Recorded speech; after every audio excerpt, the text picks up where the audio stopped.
Okay, so now that I've given one negative to story, nothing else matters. Just the negative. I hate this game. I hate everything about this game. I don't love love.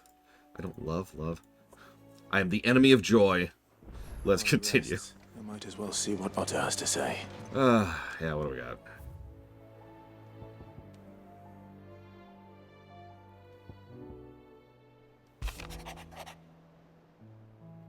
Oh. Yeah, I actually already read that.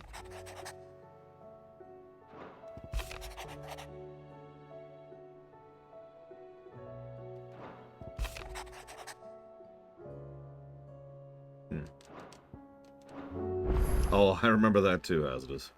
I am slightly joking, but at the same time, experience really has taught me that most viewers, both live and VOD, really only care about the negatives I give.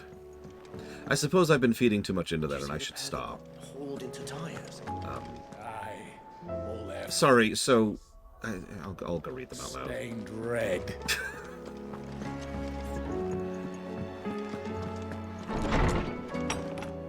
Like, it's the only two actual new letters are these two top ones, but it's like, hey, something's going... So, well, word out of Twinside is there's little left of the capital after the Mad Princess Royal Tantrum. Both of you and yours. Did you manage to escape? I trust you did, but Stolas might be good to set El's mind at ease. So, nothing there. Reports from our brothers and sisters of Field are all the same. These accursed skies are not only a pall over the land, but the hearts of the people. Hearts already heavy from the fall of the dominion and destruction of the storm's final mother crystal. For now the realm endures, but with each new flood do her remaining children descend further into madness. The situation is as ever dire. Things be bad, yo. I trust you and your party gained the Dominion without further event. Should your travels ever bring you to the markets and you have need of additional assistance, you'll find the Crimson Caramans more than happy to oblige. We might even offer you a discount.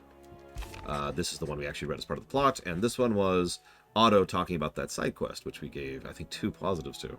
I'll have you know I ain't shed a tear in front of no one, not even my own mother's, and you won't catch me doing the like again. So if it please your lordship, we can both forget about the whole damn thing.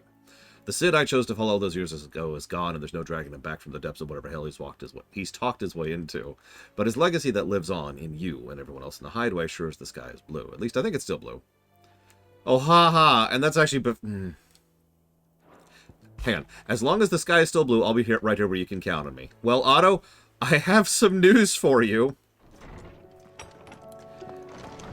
Anyways, I do want to apologize. I do have a tendency to only bring up the negatives because people only tend to comment on the negatives. So to be clear, that was an awesome sequence of the game. Very high spectacle, some interesting developments. Dion continues to be tied for my favorite character in the game. I like what they did. I like how Joshua and Clive finally actually recoordinated with each other. The like I said, the Necrophobe fight was good, and the Bahamut Icon fights were the best Icon fights we've had so far. So generally, consider me fairly positive about that. 2 negatives is being drowned by 14 positives.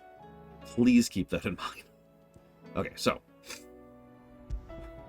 Bahamut.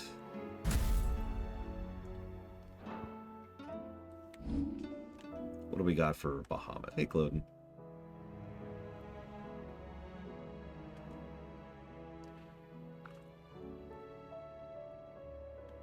I will admit, if I can be honest for a second, from an internal perspective, to my mind, the positives speak for themselves, but the negatives have to be justified.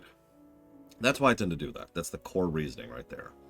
Because if I do an awesome boss fight and then give 2 positives, I don't need to explain myself.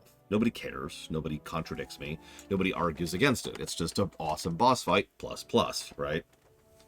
But if I give a boss fight a negative, someone invariably is going to be like, well, hold on. What was so bad about that boss? So I'm like, okay. So I've gotten into the habit, and this is partially my fault. I have gotten into the habit of having to defend the negatives, whereas I just give the positive. I don't need to defend a positive. I just give it.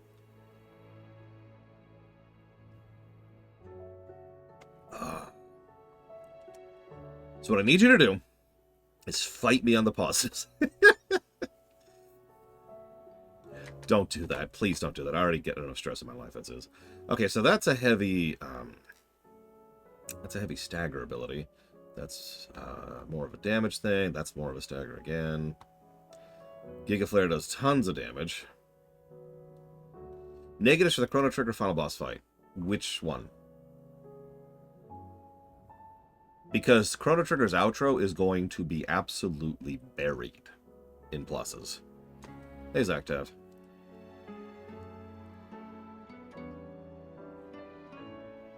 I have to admit, I am going to be absolutely blasted for this, but while I like the music in this game, I don't think it's going to go very high in my overall soundtrack rating.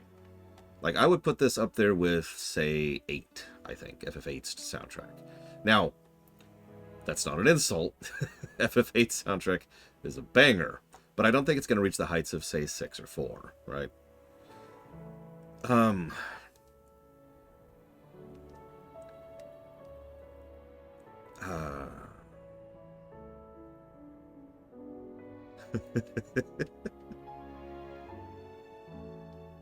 Aw, well, you're welcome, PB Good Fate. It's good to know that I'm doing some minuscule little bit of good. 8 has some great music. Don't mistake me. The reason I put it up with 8 specifically is 8 has several songs that are what I would call unmemorable, and it's the first FF that has... it's one of the first FFs that has songs that I don't really care for. But it also has the Lunatic Pandora, so, you know. Actually, yeah, 14 on steroids is a good way to put that. That's why I was listening to a few songs off camera to kind of gauge where we're going with song positives. I also love the Yoshi drums, by the way, which I've already given positives for, because of course I have. So, sorry, I haven't finished answering your question. Negative to the final Chrono Trigger boss fight.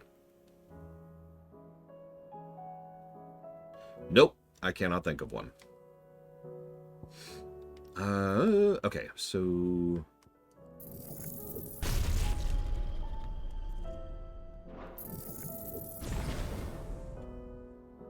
No, I agree, Blade Taval. What's funny, going back to our discussion on that matter, this game's soundtrack feels a little bit more like WoW's for the most part. Not quite as good, but same idea, right? Same direction.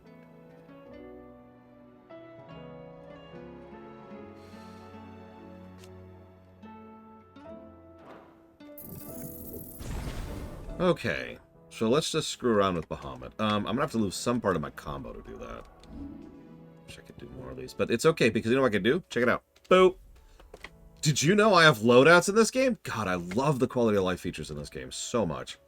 All right, so Bahamut. Let's start off with, let's do Satellite and Flare Breath. And then, hang on. Let's double Bahamut. Oh, it won't let me double up on Bahamut. No. Okay, hang on. Okay.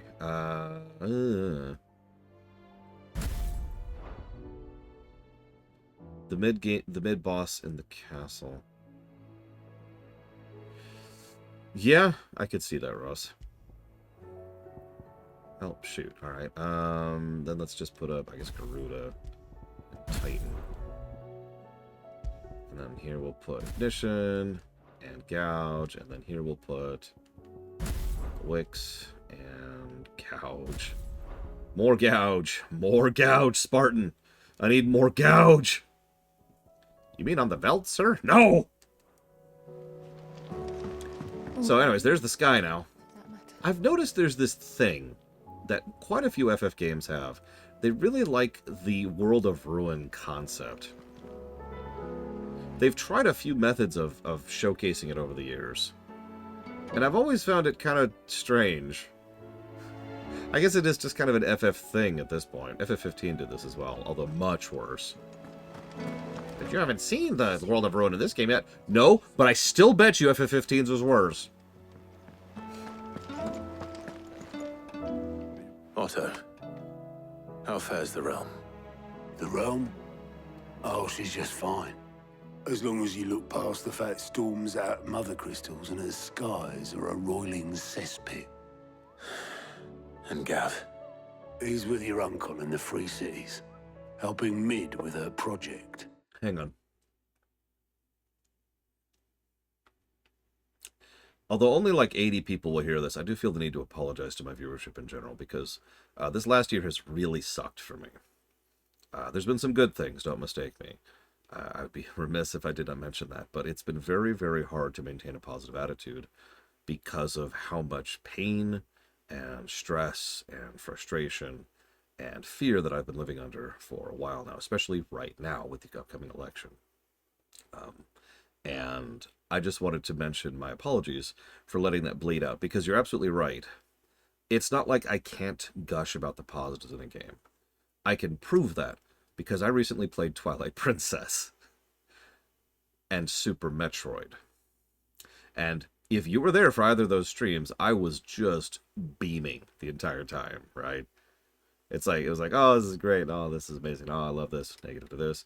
And that was just the attitude of the presentation. But it's harder to do that right now. And I don't have anything else to add to that, so I apologize. Sent an owl their way the moment the winds turned foul. Still waiting on a reply, though. Do you have any good news? Well, that depends on your definition of good. All right, fine. What do you suggest we do?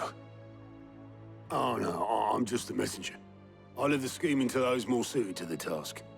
Could be that Lady Vivian and Old Tomes have their own thoughts on the current state of things. Could be that they don't. It certainly can't hurt to ask. I suppose not. Sorry, no good news.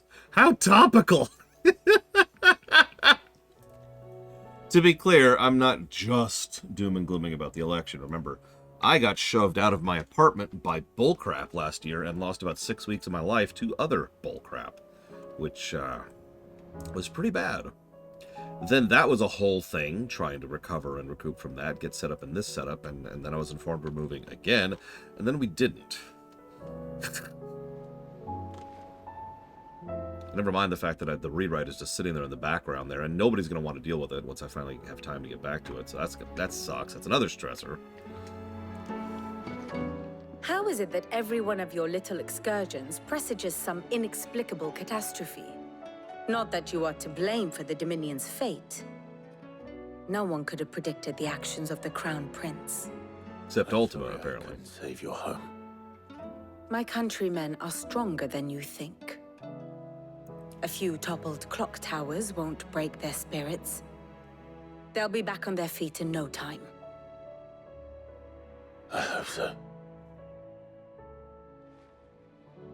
Look at us.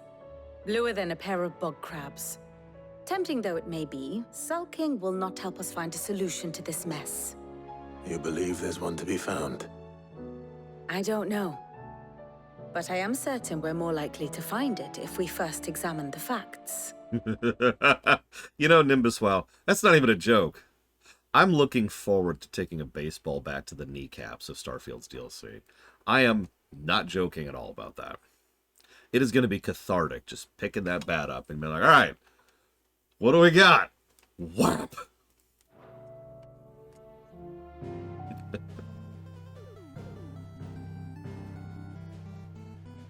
Beneath these darkened skies, fear and confusion reign over Valisthea.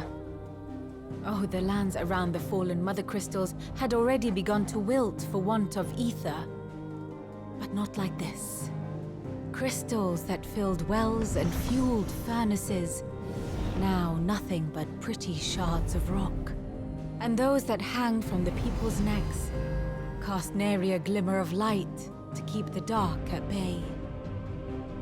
It is only a matter of time before the common folk convince themselves that the end of days is upon us.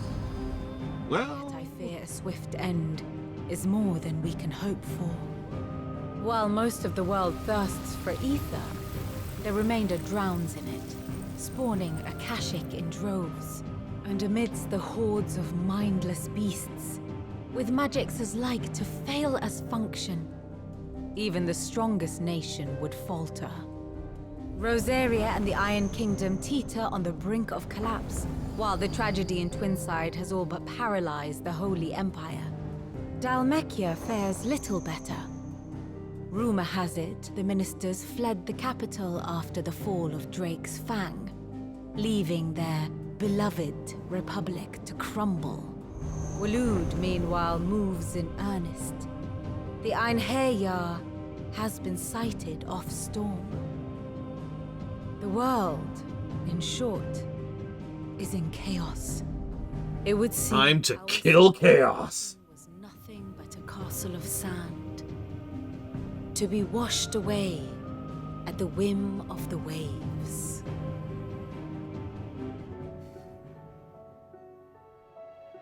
Yeah, that's news to me, little one. A castle of sand. Not my best flourish, but it seemed fitting. The reports I've received are considerably more blunt in their appraisal.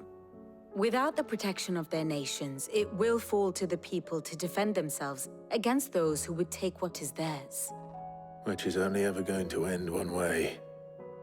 Defending a farmhouse against a band of chocobo thieves is one thing, but pitchforks and palisades will do little to stall an army's advance. Should the King of Waloed deign to invade, there would be none to stop him. None but us. And he's off banging an alien in the shape of his mother. Thank you very, very much, Claude. I do always appreciate your support. Thank you. And I will put that down for Deus Ex Revision, Planescape Torment, and WoW. Yeah. I know, PB Good. I'm not even joking. That is not a joke.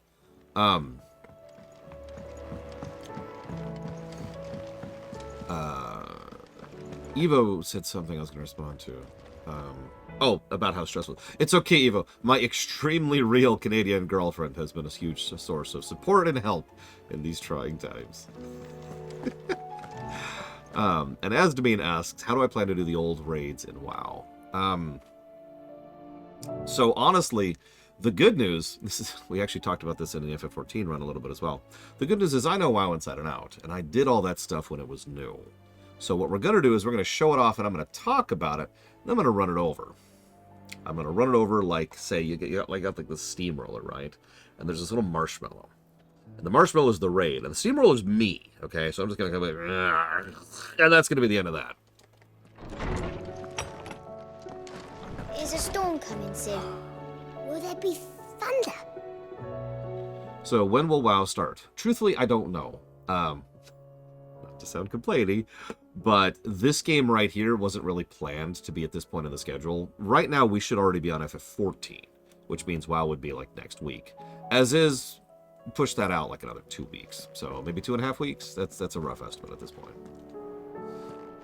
Let me guess. You're here about the skies. Is there anything you don't know, Lawsman? It doesn't take a court astrologer to augur the obvious. As for what has disturbed the heavens, that, I believe, is a question the Fallen might be better placed to answer than I.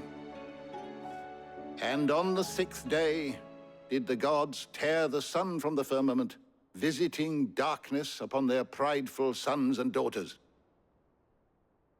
But I dare say you remember your childhood lessons on the sins of Zemeckis only too well. You think they're connected? That Ultima was one of the gods responsible?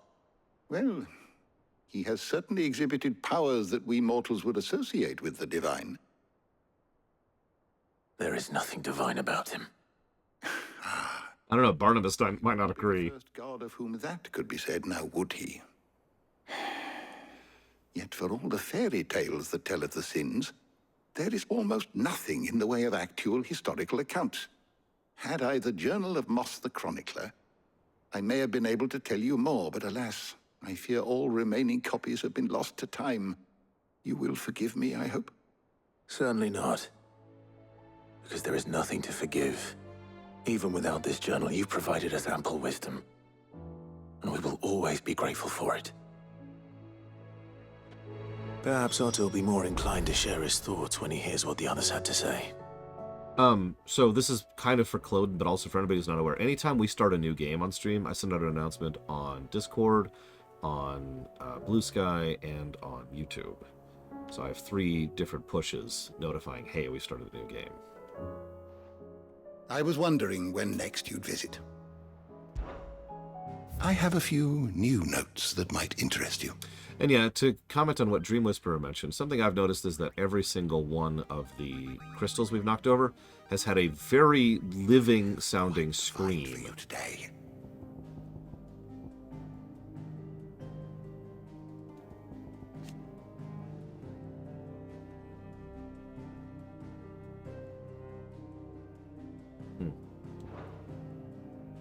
You wish to study the tomes?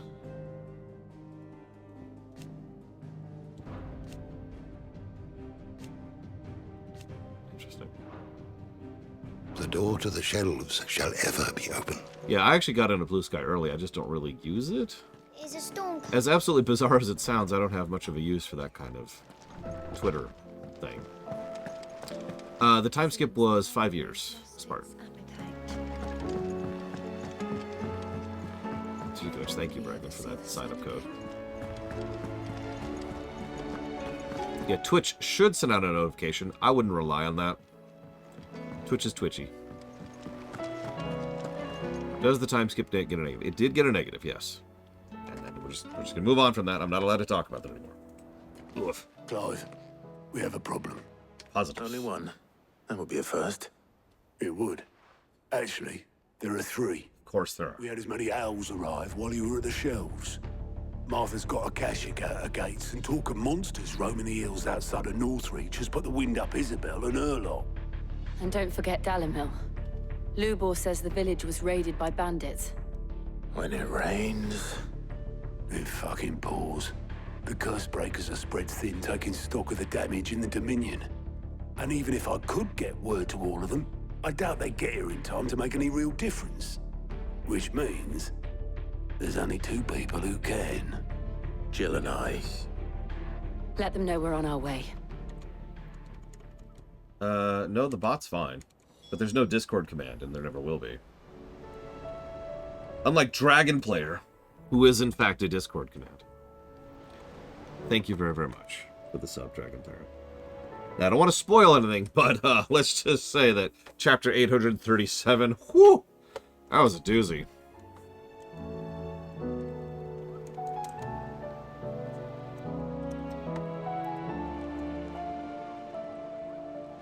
Let's go into Snuffkin, the RPG block, and Cyberpunk.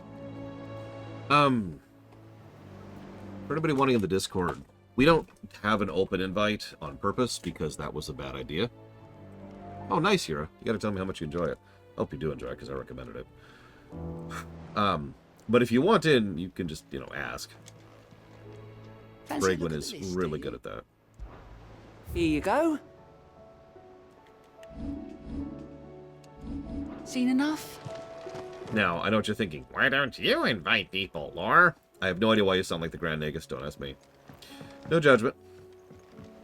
But it actually already has Asdamine. I don't know why it says it isn't. I'll figure that out later. So you have to attach your phone to Twitch to send private messages. So I can't whisper without attaching my phone to it, which I'm not doing. So I kind of literally cannot send out a Discord invite.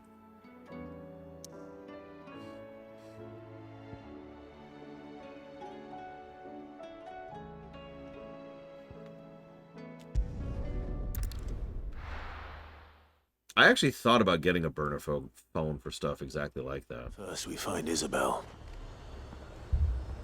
Ooh, I was some... So the blokes... Actually, yeah, hang on a sec. Let's do a refresh. I don't know what engine this is in, but most engines can benefit from a refresh. So let's just do a quick refresh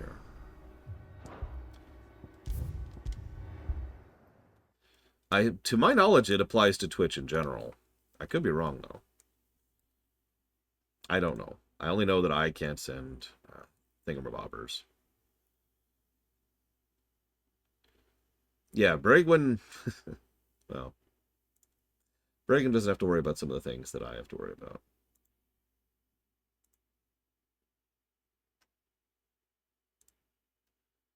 Thank God. I mean, a beautiful lass like her, she'd have 50 people clamoring at her doorstep on the first day alone. Let's see. Sorry about the delay.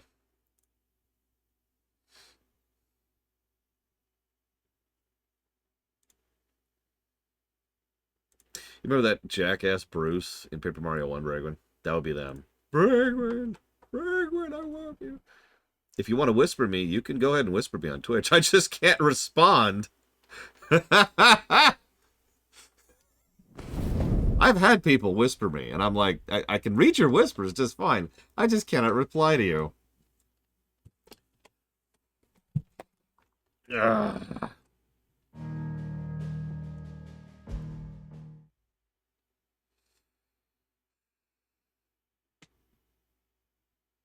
Heard a bloke saying he saw... Okay, where are we at? Where are we at? What are we doing? What are we doing? Then a wall won't stop them. And what can I do for you? Nothing, apparently.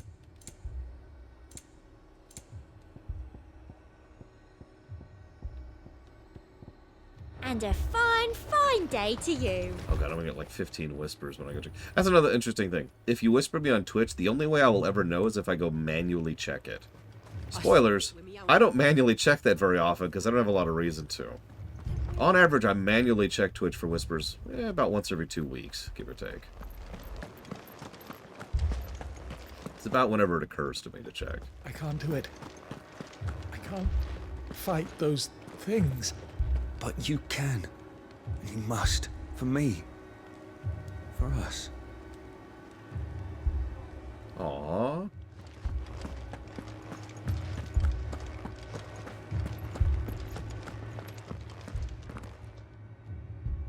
My lord. Milady. We received the dame's message. There have been sightings of strange creatures, I understand. With the blue eyes. Yes. Like a Kashyyyk, but different. They've taken so many. I've lost count. A Kashyyyk, but different. Ultimus thralls. And what of your mistress? Is she here? Oh, no. She went to the garrison to ask what they were planning on doing about all this. Then we'll look for her there. I'm not worried about it, a matter of Lord. We've never had a particularly contentious polemic stream, not once. For all intents and purposes, the polemic stream is just a fancy Q&A, where I get a chance to play Super Metroid for a bit. Once a year, that's all I get. You just don't take my Super Metroid from me, Matter of Lord. Don't take it from me. And fortunately, I have the advantage of not being a toxic garbage human being like Asmongold is, so that works out in my favor too. Madame, please! Half the garrison's been slaughtered by those things. We lost the captain this very morning. We've tried requesting reinforcements, but there's been no word from the capital or the Dominion in days. What more would you have us do? I would have you do your duty. Those at the Vale look to me for protection. And protect them I shall. Because they are my charges, and that is my duty. In case you have forgotten, the people of this town are your charges. But more than that, they are your people. Your sisters, your brothers, your lovers. So you have a choice. Lay down your sword and watch as they are slaughtered, or take it up and do what is right. She speaks the truth, you know. This here, it's all we have. It's all that's left. What we have left is our lives. Do you really want us to lose them as well? Not if we don't have to. Look, there's a cask under the captain's bunk. Let's talk about this over a drink, eh? I'm listening. I'll have a word with them.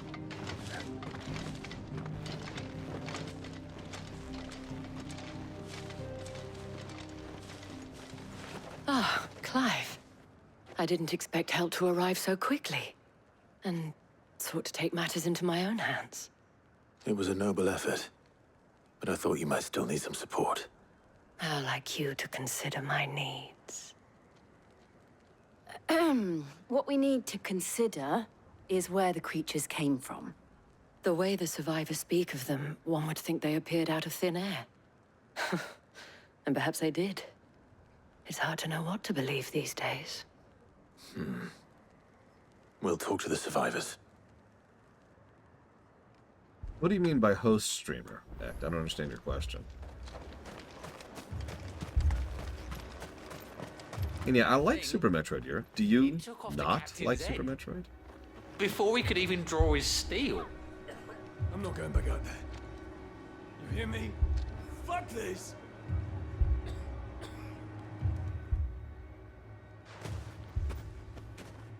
Did you see the creatures that attacked you? You just want me to play Streets of Rage 4, which would mean no Q&A stream.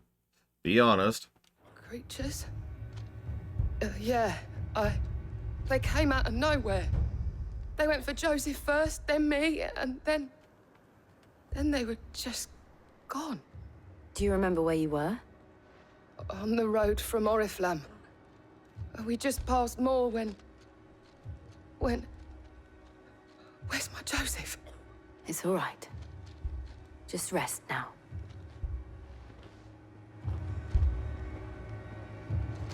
Yeah, Mega Man X1 is a fun game to play, and a game I can speedrun, but I can't quite split my attention that well when playing Mega Man X1. They're still in the capital. You're a pikeman, yes? What happened? I've got family in Moor. I heard the flood was spreading, so I went to see if they were all right. And a pack of them glowing things found me in the meadow. I ran for my life. I never did get to the village. Leave that to us. At least we have an idea of where the thralls might be now. We should head for more. You're safe now. So, I don't want to speak negatively, but in all in total honesty, yeah, I do think this game has reached a point where it feels too long. I was talking about this earlier. This game would really benefit from having a really solid editor going through and trimming some of the fat. Some of the fat in enemy design, some of the fat in boss design, some of the fat in some of the combat encounters, some of the fat in some of the side quests, you know. Just literally just do an editing pass and trim it down a little bit. It's probably not going to be an overly long game, certainly not compared to some of the chonkers we play. But again, the literal length isn't the relevant point, it is how long it feels. Right?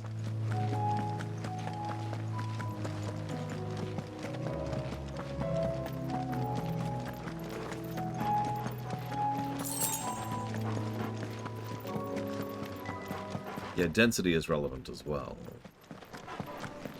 Lord knows there's some really good side quests in this game. And some really good main story beats. I mean, I've been pretty positive about this game for a reason. Yeah, Titan was moved too far out. I mentioned that earlier, in my opinion. With me. Okay, so...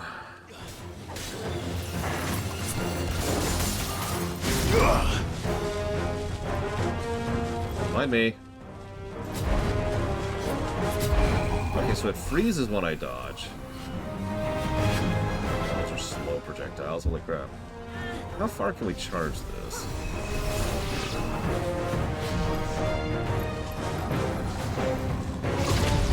I'm with you in a minute. I'm still charging. I'm playing Dragon Ball. That's true, Blade to Ball. The story did eventually catch me. I can't even properly identify when.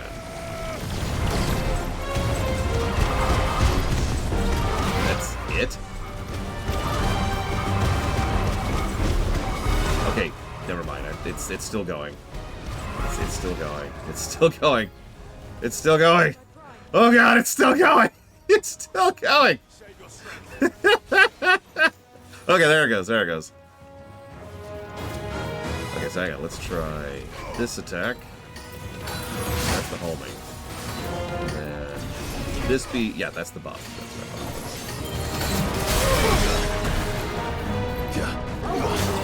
This, to make sure that doesn't hit. Oh, I wonder. This button? Yep. Nope, nope. That's the wrong button. Ah, okay, whatever. Okay, so I can't have the orbs and the flaming orbs at the same time. That's what I was really wondering. Yeah, I have turrets now. I'm playing a machinist. That'll be fun when we get there. By the way, Spartan, I recommend trying out machinist when you get there. It's fun. Yeah, I'd consider it one of the better classes overall. The turrets have a huge cooldown, though.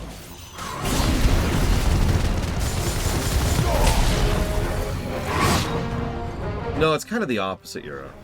You know, I talk a lot about replayability. I like replaying games. I know, that's strange, really. It's true. So, it's more like, from my perspective, I get to replay Super Metroid because of that. There's actually a lot of games that I would love to put into my I replay regularly list, but I just don't have the availability to do so because of the eternal lack of time problem. Oh, Dancer... So, Dancer's one of my favorite classes. Period. Like, total. Oh yeah, Mario Wonder would absolutely be on that list now. Honestly, so would Metroid Dread. I may have seemed down on Metroid Dread, but let me be clear, that game is freaking amazing.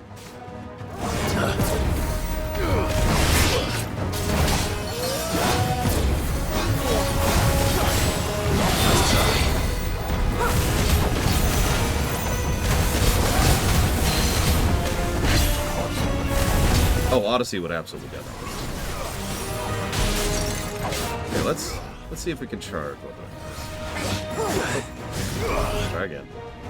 Because I want to test this out. Come on. Oh yeah, that's a much faster charge. Come on. Come on. Let's try.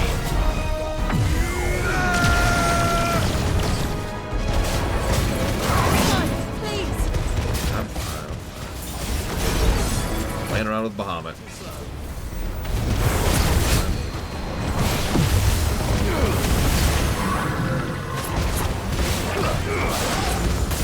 I'm not sure, Ross.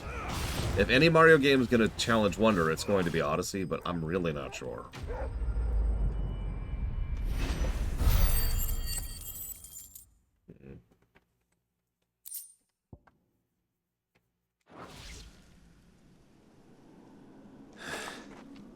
Do you think there are more? There are always more. But I'd say we've done what we can for the time being. Then we should let Isabel know. I also tend to put Machinist as third highest, I want to say, in terms of viscerality. Behind Dancer and...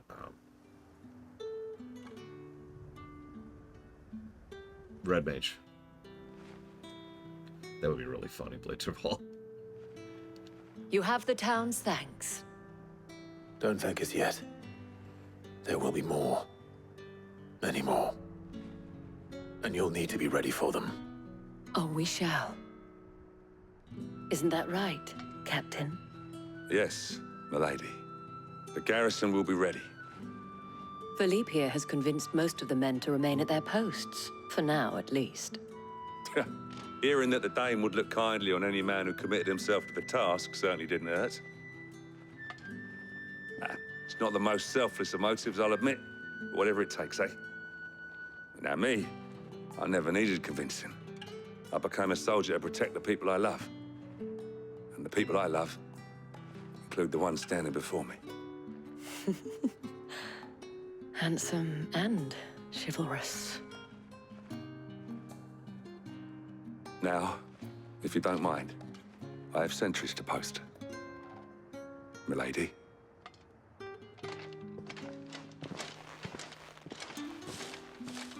Lest you wonder, I'm not foolish enough to believe that this has solved all of my problems. But it has solved one, and that's one fewer than I had this morning. Thank you again, Clive.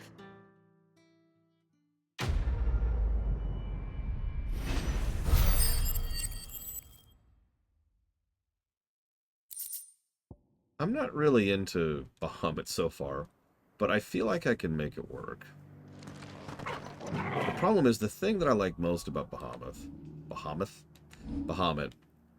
is actually his R ability. Mega Flare.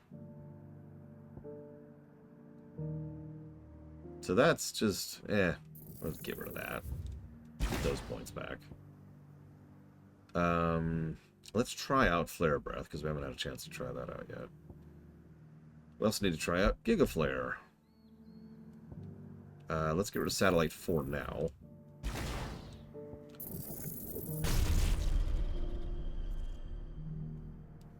Yeah, let's get rid of Judgment Bolt. That'll free it up. There we go.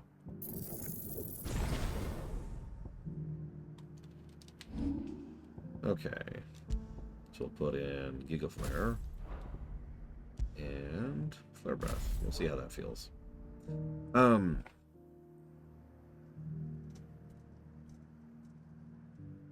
was thinking about the replayability thing, because replayability is its own factor, of course, but the reality of replaying a game is also kind of strange, because you're not going to replay a game the same way you played it through the first time, right? Let me use this exact game as an example.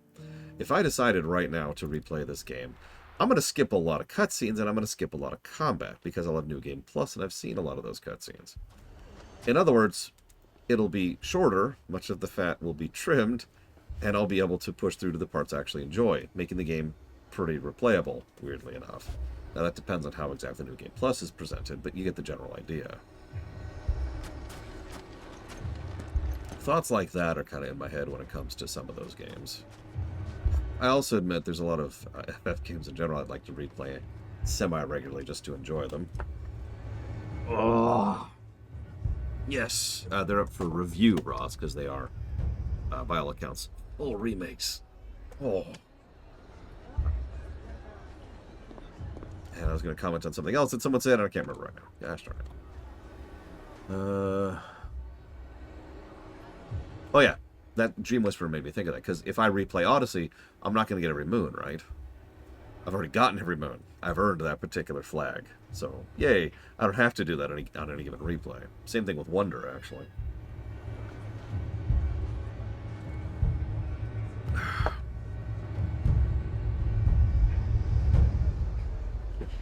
So, you asked me a strange question, Gum Gum.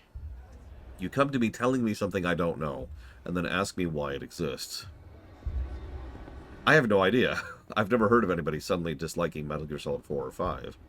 Quite the contrary, most people I know have actually become more positive about 4, not 5, since it came out.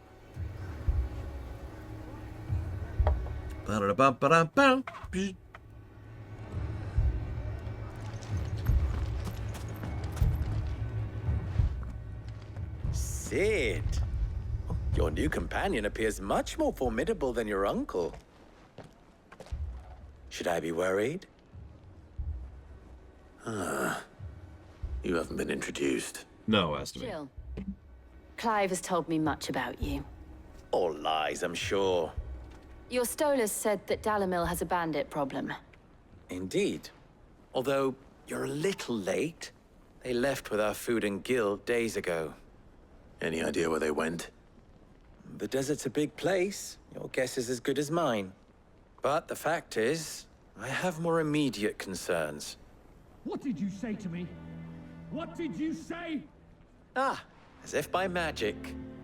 Let's just say we've yet to reach a consensus about how to solve Dalimil's little problem. And at this rate, it won't be the actions of the bandits which prove to be our undoing. It will be our own. I've tried reasoning with the dissenting parties, but even the Desert Hare has limits. Perhaps we could talk to them. What makes you think they'll listen to us? What makes you think they won't? She makes a fair point, Sid. And you won't have wasted much of your precious time if you fail. They're just across the courtyard.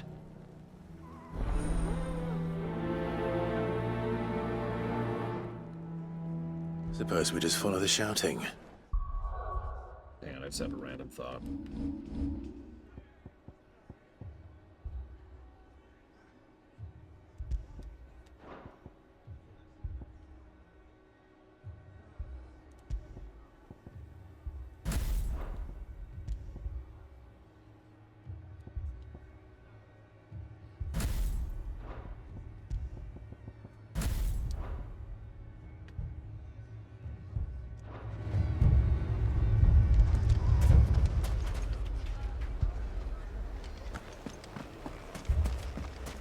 Sounds like you've answered your own question, then, Governor.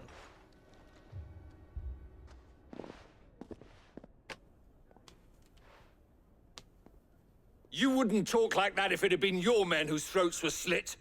Blood for blood, it's the only way.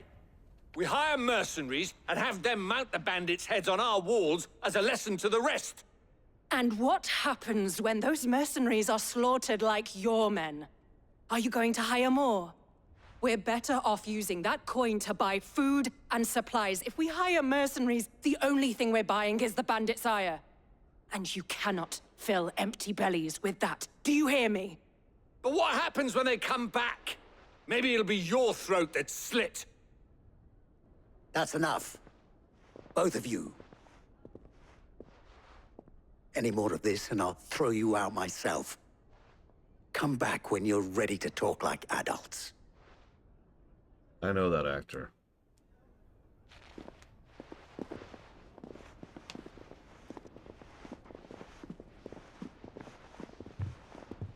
Victor. Oh, is it just Reed again? God damn it. What's he doing here? Sid. And Lady Jill. Yeah, okay. What brings you here? I was about to ask you the same thing. Costness is in chaos, and the markets have all but ceased to operate. The Briar's Kiss here in Dalimil is the only place I can reliably obtain supplies. I was here to do just that when Master Lubor told me of his troubles. He thought I might be able to talk some sense into these fools. But if you're here, I suppose his patience must be waning. Who are those people? Those were the thorns in Lubor's side. And the reason this place might be headed the same way as Costness. It's these accursed skies. The darkness is enough to drive a man to madness. Or an entire city, for that matter. We're still working on the skies. But in the meantime, perhaps we can find a solution to Dalimil's problems. I hope so. For all our sakes. Yeah, we need to gauge how bad the red filter is. That's why I'm leaving it on for now. There is a mod to remove it, but there is only a mod to remove it, no option. So the world is just very warpy right now. And that's just where we're at.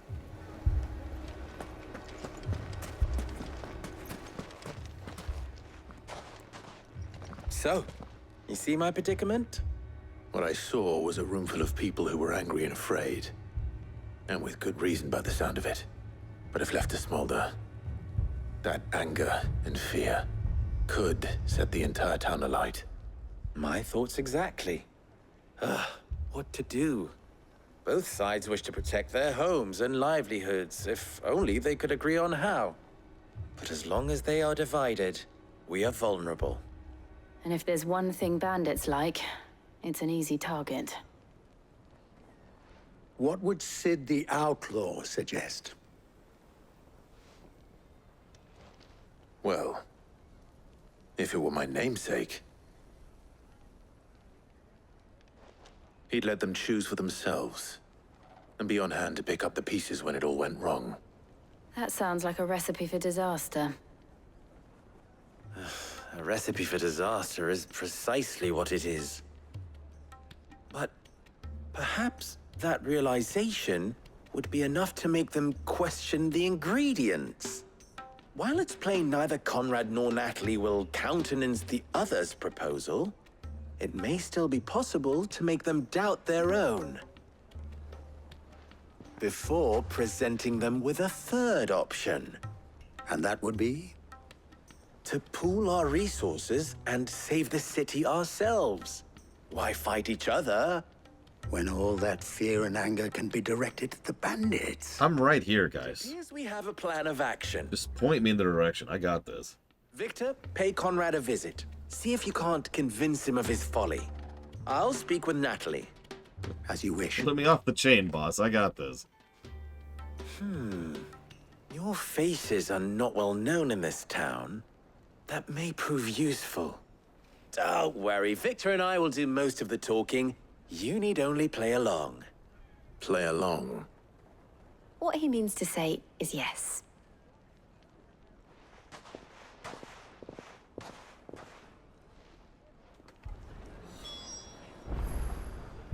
So, okay, yes, you're all right, and you're all correct. What I'm trying to say is, they could be going and fixing their own thing without me, while I go get rid of the bandits to deal with the now. They do the long-term solution, I do the short-term solution. It's basic medical practice right there. I'm the Band-Aid. The splint. Picture it, Conrad. Your own city guard. Yeah. Why are we doing both? I don't know about that.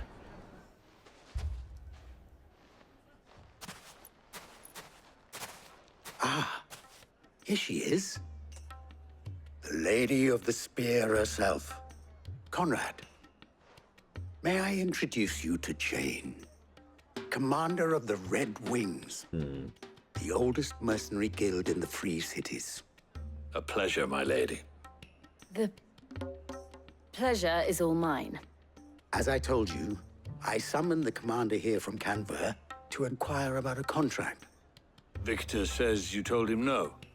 That there aren't any men left to hire. Is that true? True as the crystals cracked. Nobles came and claimed every last one worth his salt. And not just from us Red Wings. You know of the 7 high houses. There must be 200 swords assigned each one. Granted, we have a few boys left. If it's boys you're looking for. Well, Conrad, are you saying that Dalamil's finest cannot defend this town better than a gaggle of unblooded striplings? That a band of beardless youths could better avenge the deaths of your brave men than you yourselves? Absolutely not. We'll show those bastards who they're dealing with.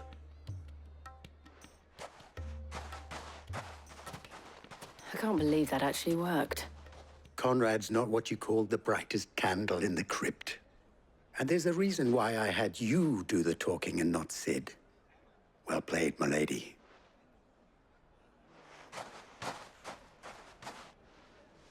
Hey, Steppenwolf.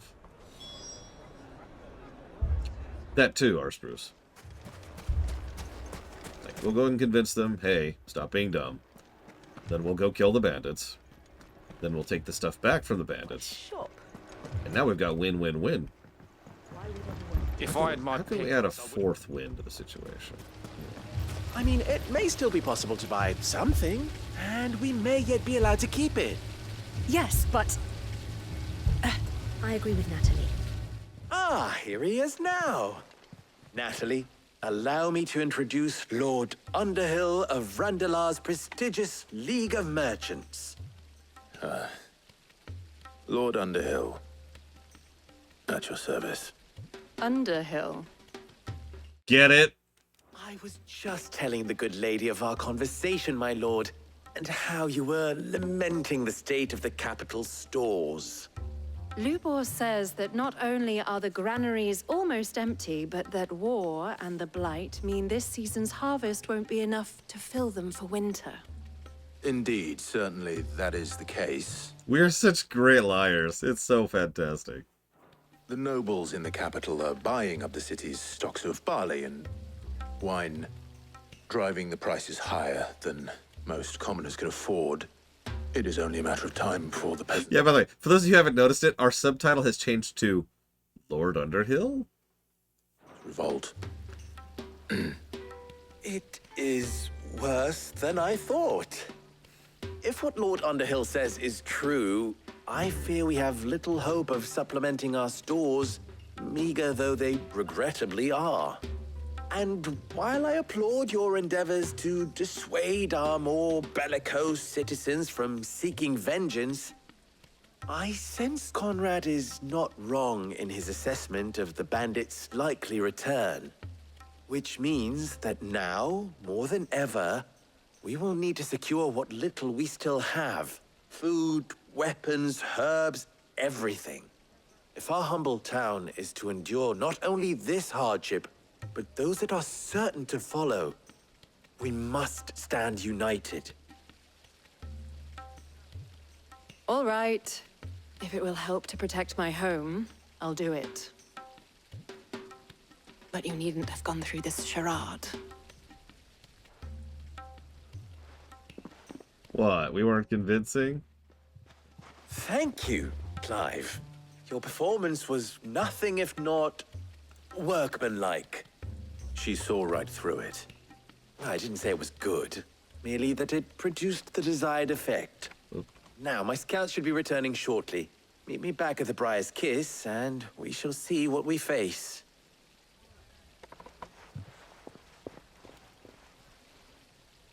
I'm not convinced our roles in this ruse were entirely necessary. I don't know. Conrad seemed quite taken with you.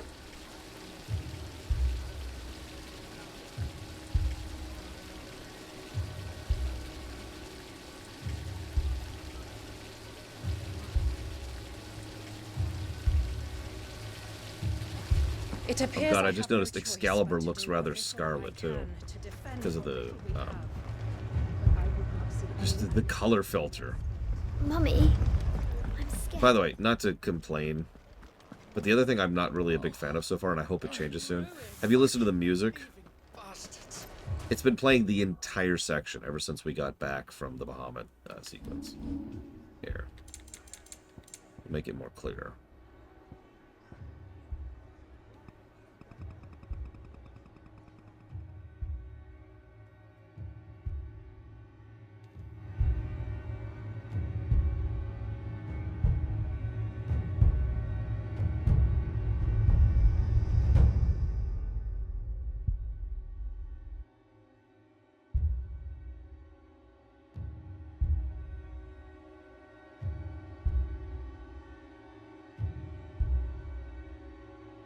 And this is it. This is the song. Yeah, it's very basic Dread music, which is fine for like a scene, but it's been playing for, again, the last 56 minutes.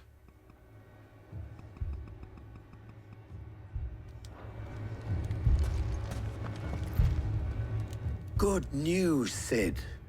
Both Conrad and Natalie have somewhat gracefully accepted their new roles.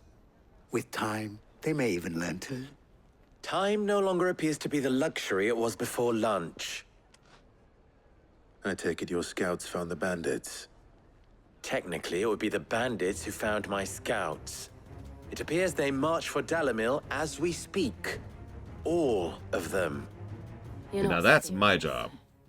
They don't just want food, they want the whole damn town.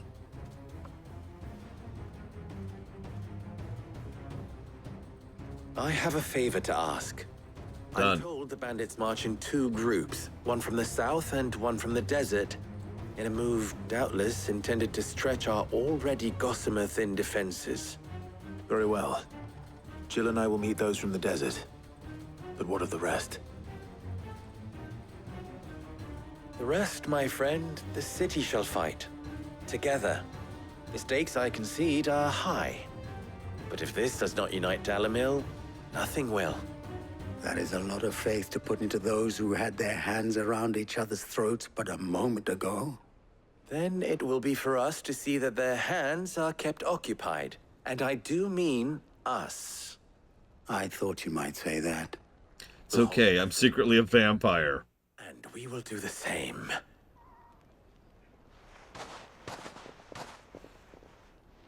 Yeah, Twitch has been getting worse about that, I've noticed, Blade Taval. I'm starting to suspect there's some infrastructure problem with Twitch's overall netcode. Because what the crap? The women folk have come to welcome us. I'll What's up? take that one. He's all yours. Nice try.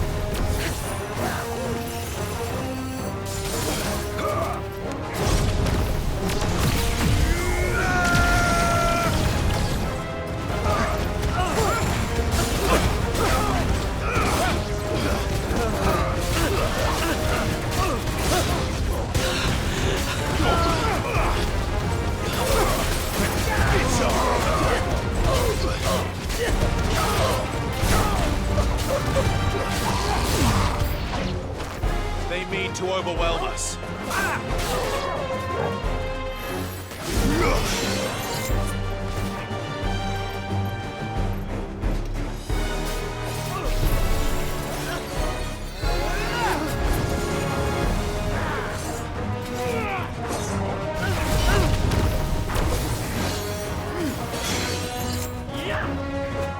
lot of people gushing about metaphor, although there's a weird complaint I've heard a few times.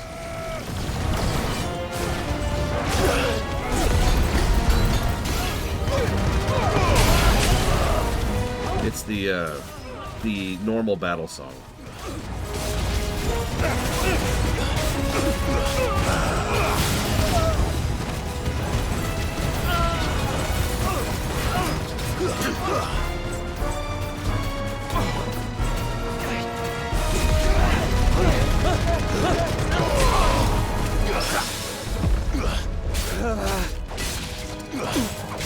Stop distracting me.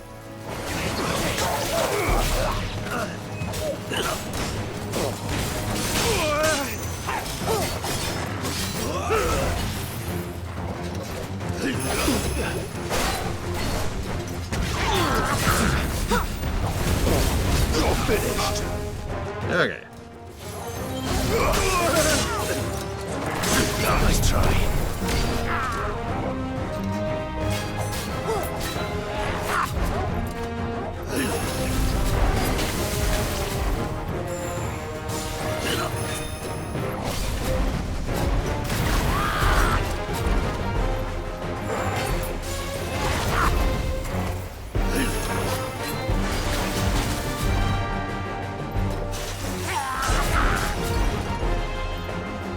I have, Miranda, many times.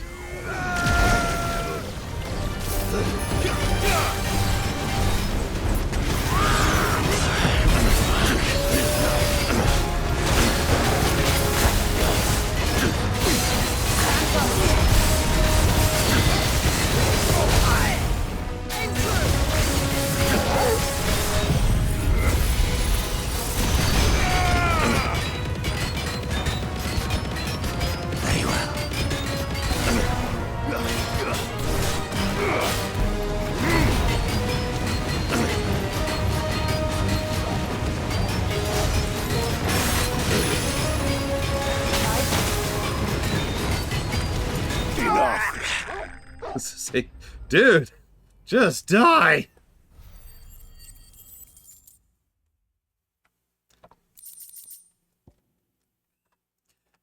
It's okay. I need to refine it a little bit, I think, though. The townspeople. Could they have held out? Nah, they're all dead. I don't hear any fighting. What do you think? Now, if this was the beginning of the game, they would all be dead. And we'd go back and be like, no.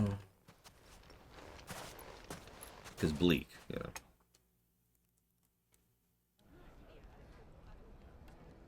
I think so, Blade Tool. I'm not sure. I'll play with it.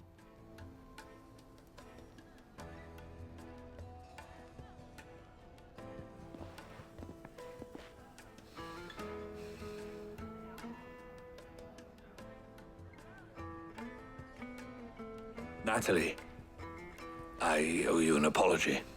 You did well out there. The inn would have been lost had you not held the line. Without you, there would have been no line to hold. You saved us, Conrad. You saved Dalimil. We all saved Dalimil. I mean, that makes sense to me, Trehexia. Conrad seems to have had a change of heart. I'd say they both have. I take it from your presence that our visitors from the desert won't be joining us either. Pity. The plan worked, Sid. Granted, it only took an army of bloodthirsty bandits at our gate. Funny how that works out. Come now, Victor. Why quibble over the details? We are united, and that is all that matters. As for you, Sid, you fight considerably better than you act. Not a high bar. I'll take that as a compliment.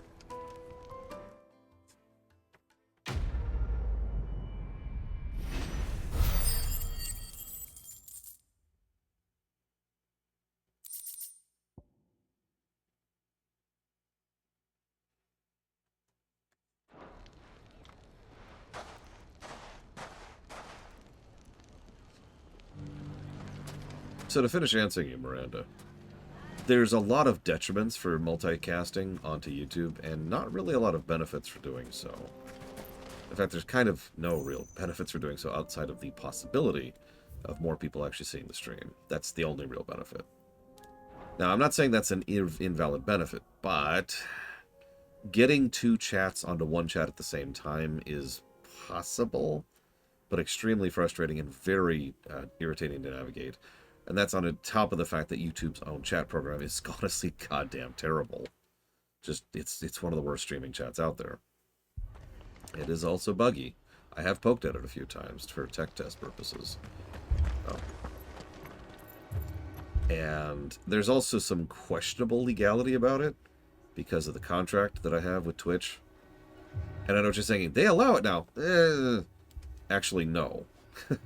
Unlike some people, I actually read my contracts, and one of the specific entities they still disallow for multicasting is to YouTube. And I think that's everything. That's all the major reasons. So, let's get rid of Flare Breath. I'm not actually a big fan of that. You missed one. Doom Rider. One. Okay, I'm done.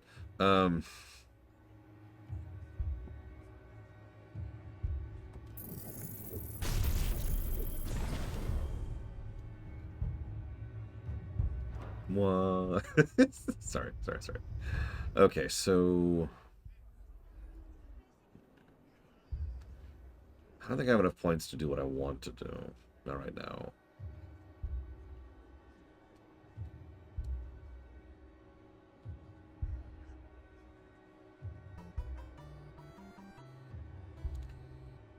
Thank you, Esdamine. By the way, I actually fixed the block page in the middle of that cutscene. Thank you for bringing that to my attention. And thank you for the support. I will go ahead.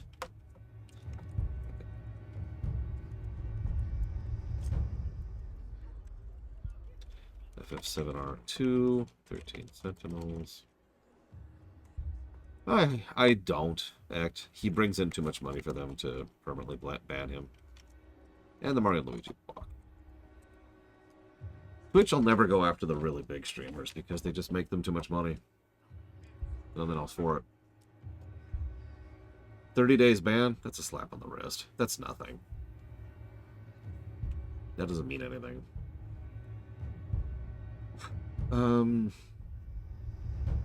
So, hang on.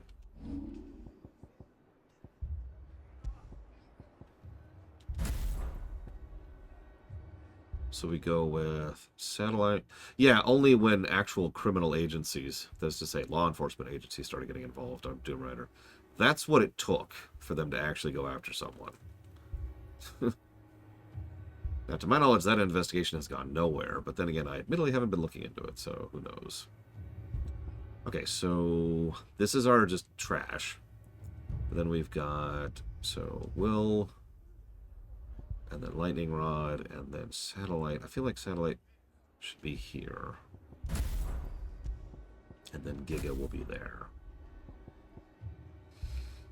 So the idea here, we'll see how this pays off. Lightning Rod, Will of the Wikes, Satellite, Giga Flare.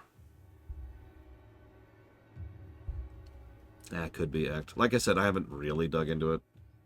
I've been spending a lot of my time looking into other legal matters lately. No, really, there's a lot of legal matters going on in the country right now.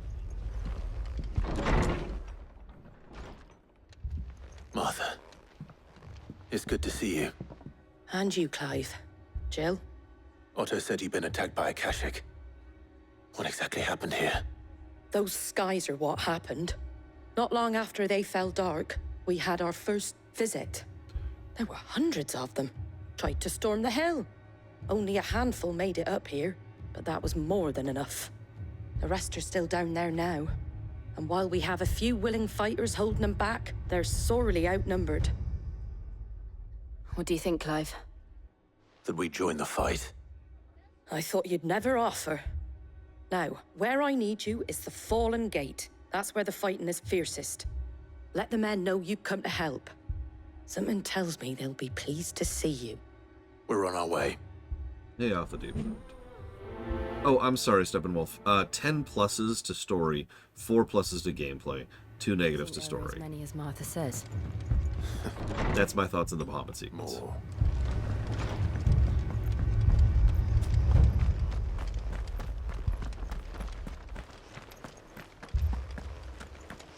You don't think they've abandoned us, do you?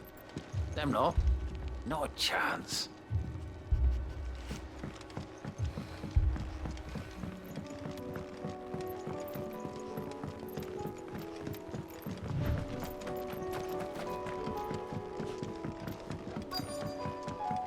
I guess. That's kind of okay.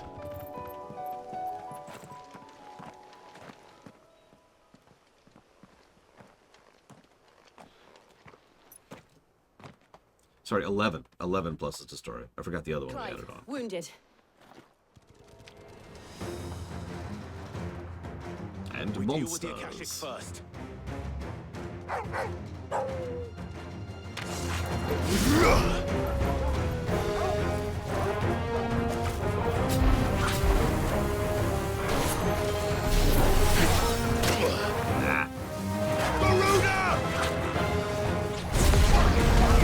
You're trash!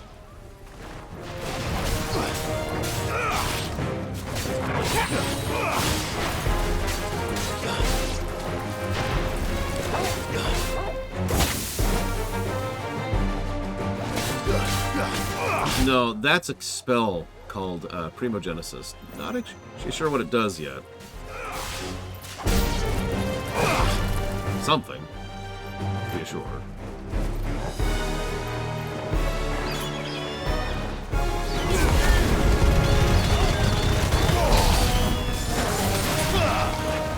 I've started completely tuning it out. Look at the bombs over in the distance.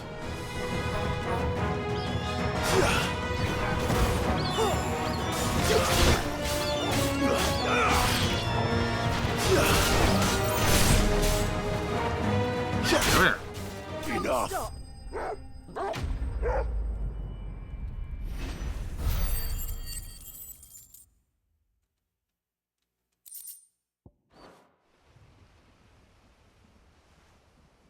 These men don't have the look of hired swords.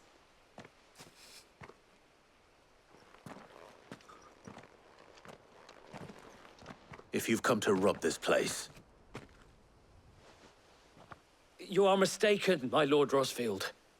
We're here by Madame Martha's leave. how do you know my name? Forgive me, my lord. There wasn't time for introductions. We're with the Guardians of the Flame. Wade's men?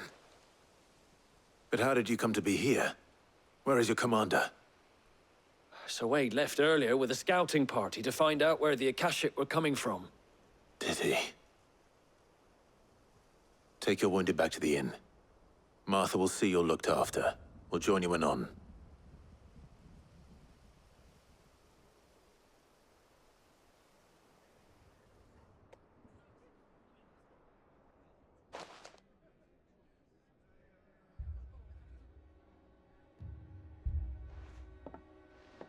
And to think you took them for thieves. A fine reward for holding off the horde, that is. When did Wade and his men arrive? Not long after Rosalith fell. The Guardians asked me to shelter some of them that had lost their homes.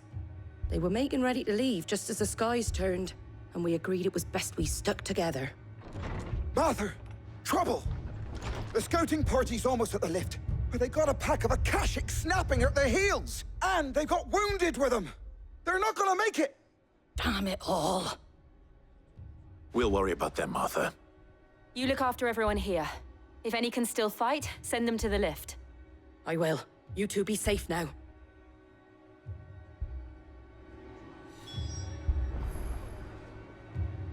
Wade's survival was kind of weird.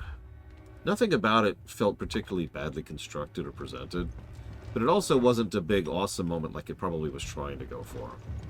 I'm pretty sure I gave it a flat wash. Now, there were some good scenes there, regardless of his survival.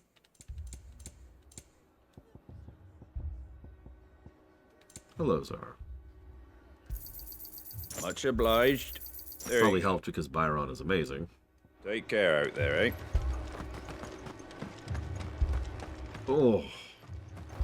Oh, good fortune on that, Desperado Joe.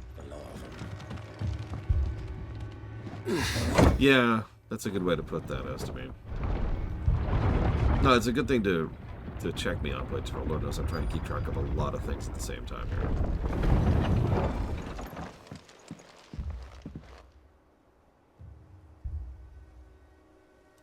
Like Doom Rider pointed out a positive I forgot to give earlier, and I did mean to give that positive. I need you to get those who can still walk up the lift to Martha's. But what about... I didn't ask, Oscar. Sir. I don't even know what that is, Desperado Joe, so I have no idea. So Wade. Lord Rossfield. If you aren't a sight for sore eyes. Martha seemed to think you might need some help. And by the looks of it... We thought we could sneak by them. But we didn't know there would be so many. How could we have? Behind you!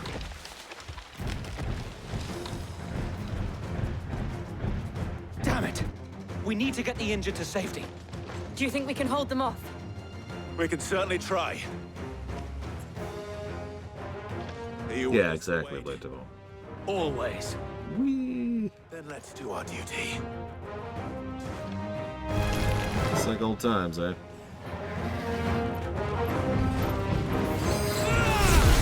Anyways.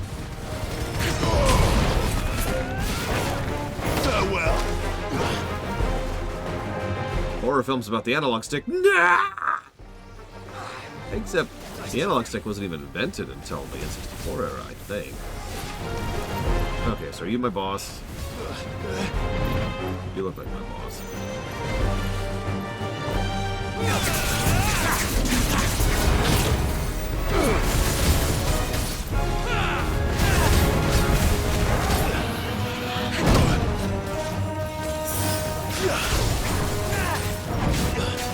I mean, just based on my own knowledge, the N64, if it isn't the first, is the first codifier. So...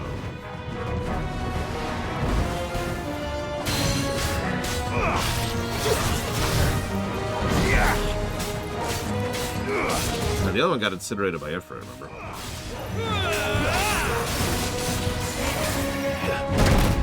Oh, crap!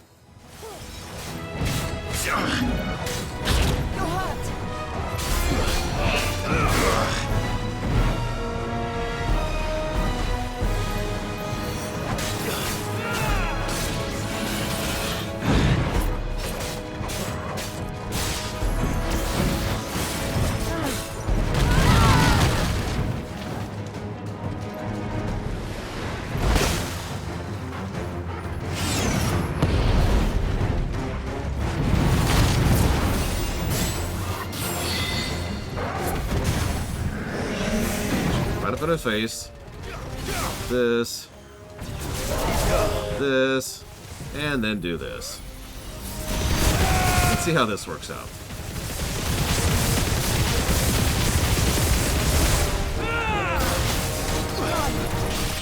I needed that. That was only 49,000 damage. Ah, terrible.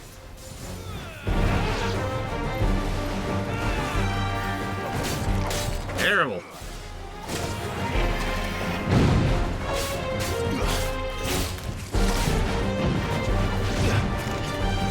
Go away. Oh. Okay, go away.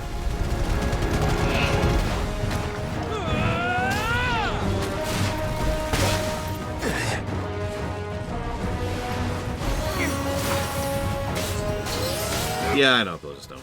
That's not really what I was testing. I suppose I shouldn't have even summoned the satellites, but whatever.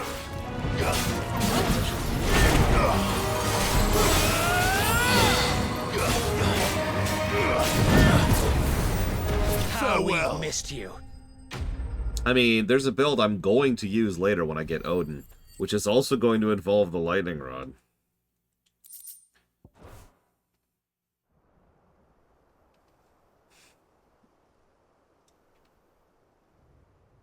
Is anyone hurt? I don't think so. And yet again, you've pulled me from the flames. It's just a pity I keep walking into them. You've never been one to shy away from danger, Sir Wade. Like any shield worthy of the name. I see you're all in one piece. Martha! Is something wrong? The lookout saw smoke coming from down Eastpool way. Too thick to be a hearth. A second horde. Feel like finishing the job. Always. Jill and I will make for Eastpool. You'll need to move the injured without us. Don't you worry about them. The moment my men are safe, I'll follow. Good luck. In any game like this, hell, not even an ARPG, just a lot of RPGs in general, a move like Lightning Rod is going to be powerful. For the same exact reason that the Will of the Wicks is so powerful. It's something you fire and forget, so you can use 2 moves at the same time. Any game that allows you to layer moves like that is going to be a benefit. Even if it's something as basic as, just random example, giving yourself a haste buff. You cast the... Because if you think about it, that is what we're doing with both of those abilities. The Lightning Rod and the Will of the Wicks are functionally buffs. We pop those down, and then we do our actual move, so the move is happening while the other things are happening. The fact that Lightning Rod goes off during the move is just bonus points at that point. But even if it wasn't, it would still be a good move because of that action economy. So it's pretty natural that so many builds delve towards that. Speaking of...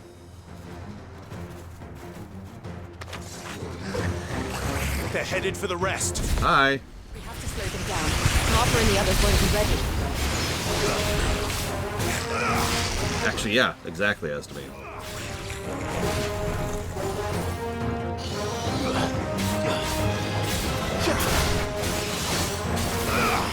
I should be popping these regularly. Probably.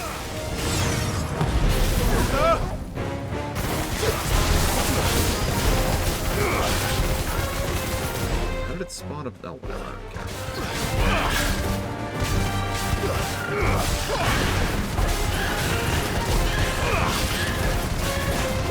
Yeah, I think I rest my case here, you know.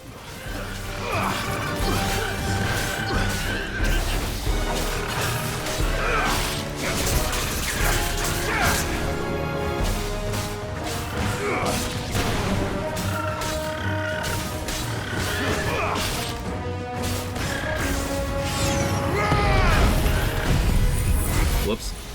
Wrong one. Oh, that Chocobo's dead.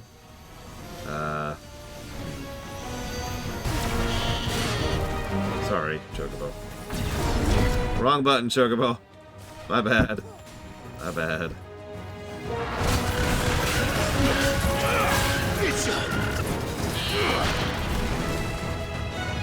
I like my Chocobo's ash, apparently.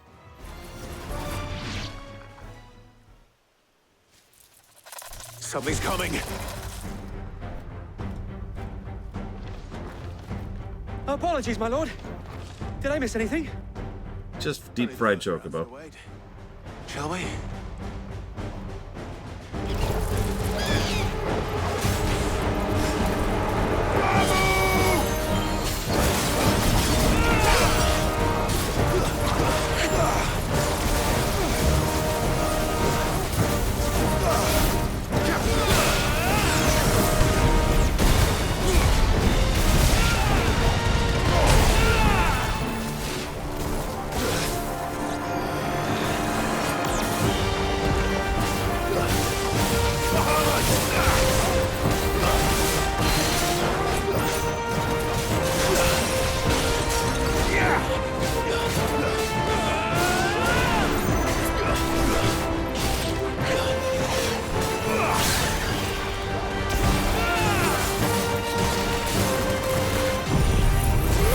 Whatever.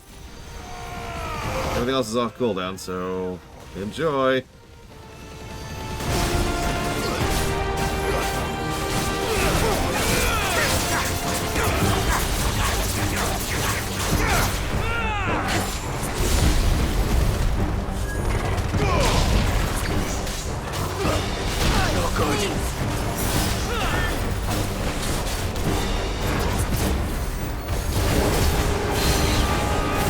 I'm starting to think the Ramu nuke is actually doing more damage, but of course the catch is the Ramu nuke has a much longer cooldown.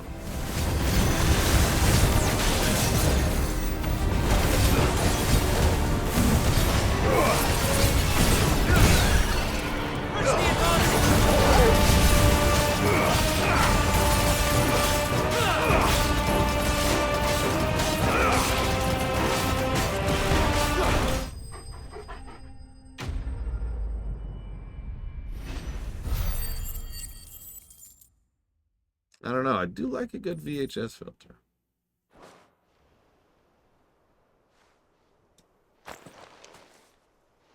Do you see any more? No. I think that was the last of them.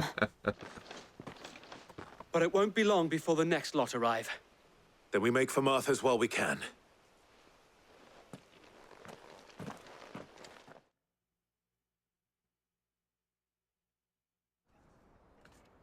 Don't worry, I've never seen that Desperado Joe, so I wouldn't know.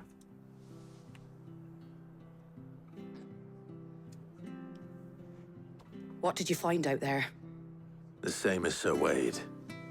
Scores of Akashic. Well, wherever they came from, they're gone now. Our lookouts say the lowlands are clear. Hopefully we'll have enough time to lick our wounds. How many of your men were injured? A damn sight less than if you hadn't turned up. Thank you. It was a hard-fought victory. But as long as the skies remain dark, I fear the Akashic's numbers are only going to rise. It's not a matter of if the Horde will be back, but when. And whether that's sooner or later, we'll need to be ready. The inn here affords a good view of the land, and is easily defendable. I'd like to make this one of our outposts. What do you say, Martha? You'd have more men to guard the rest. Well, when you put it like that, of course they can stay.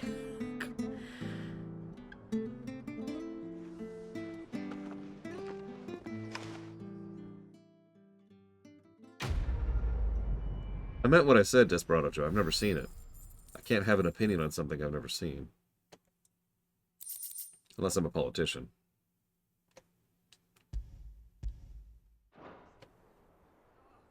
My lord, there's someone I'd like you to meet. Oscar, over here.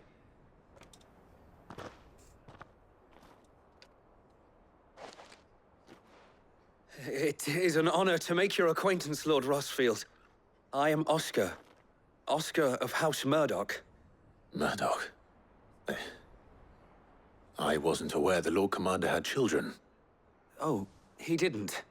But his brother, my father, did. I am Sir Rodney's nephew. Well, go on, then. It's not for me to ask him. Yes, Sir Wade.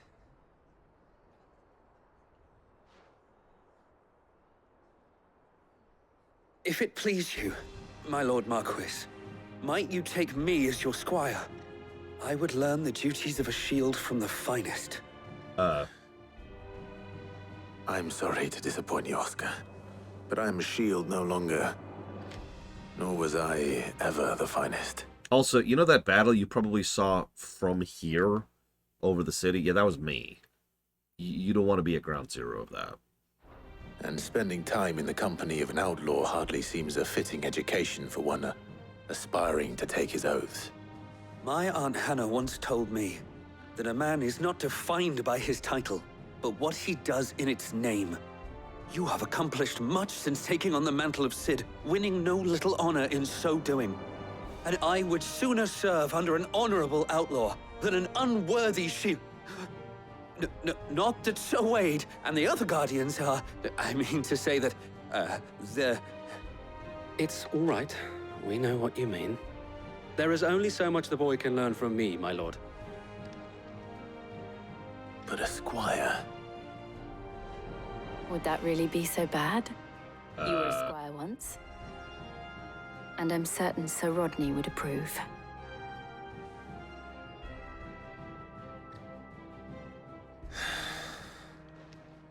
Know that I'll show you as much leniency as your uncle showed me. I would not have it any other way. Our friends seem to have things under control. For now, at least. Let's go and put Otto's mind at rest. So, I don't know how to pronounce your name, I'm sorry. Masik? Makik? Anyway, someone asks, any hype for Dragon Age 4? No.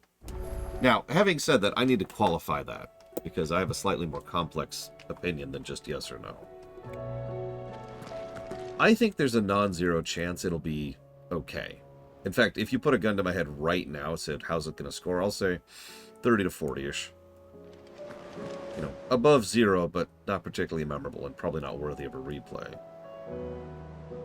But do I think it's going to be great? A return to form of the franchise? No way in hell. Welcome to the Patron's Whisper. I will be pleasantly shocked if it is. Is everything we've received and everything promised? All yours.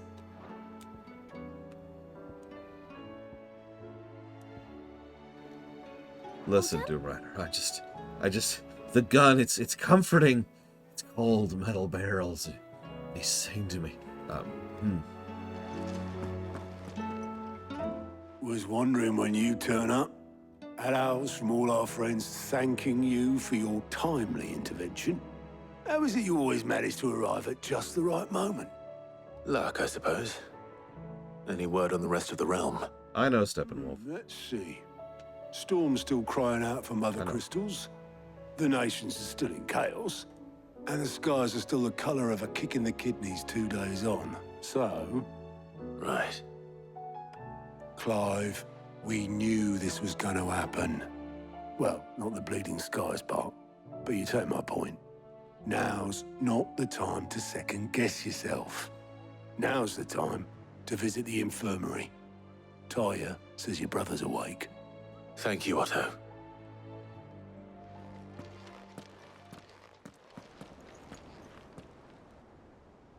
I am glad it's not going to be open world. I think that's a correct choice. So it was not Sylvester, but Olivier who served as Ultima's puppet. And when Dion learned of this, he sought to slay the fiend.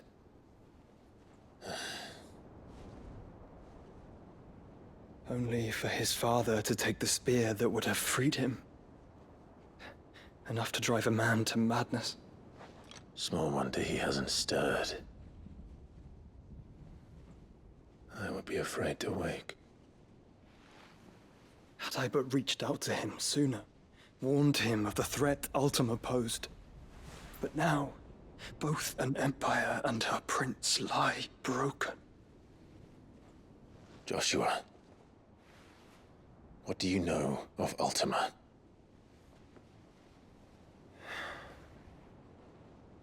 Very little, I'm afraid. Despite my best efforts. 18 years ago, as I lay buried beneath the rubble of Phoenix Gate, 'twas not death who came for me, but another. And it was while in my rescuer's care, I first heard of Ultima. I've been chasing his shadow ever since.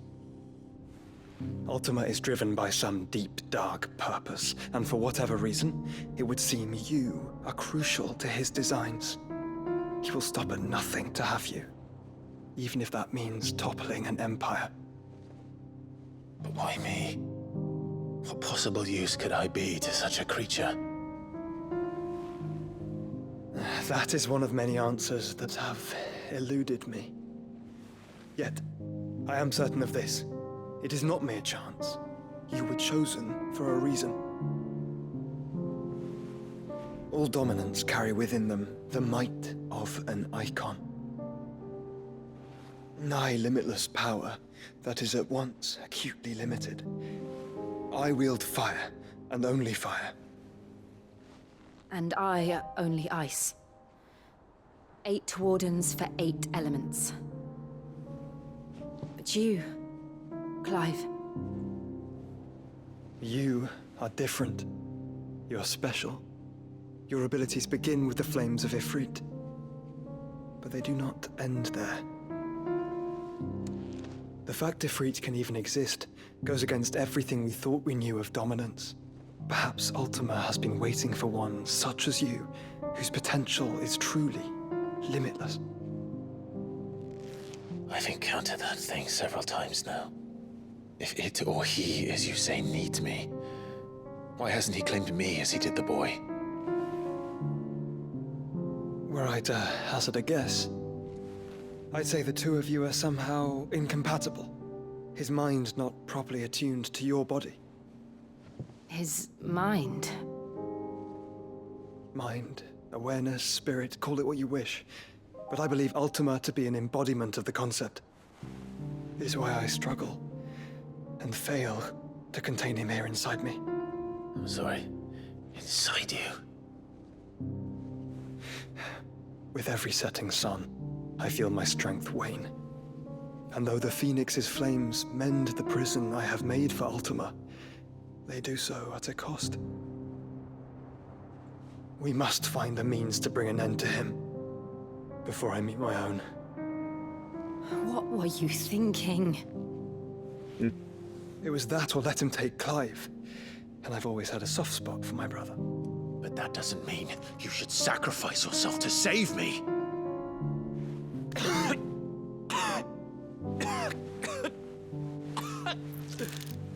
Joshua! Clive! It's Gav! There's an army of Akashic at the gates of Canva. Okay.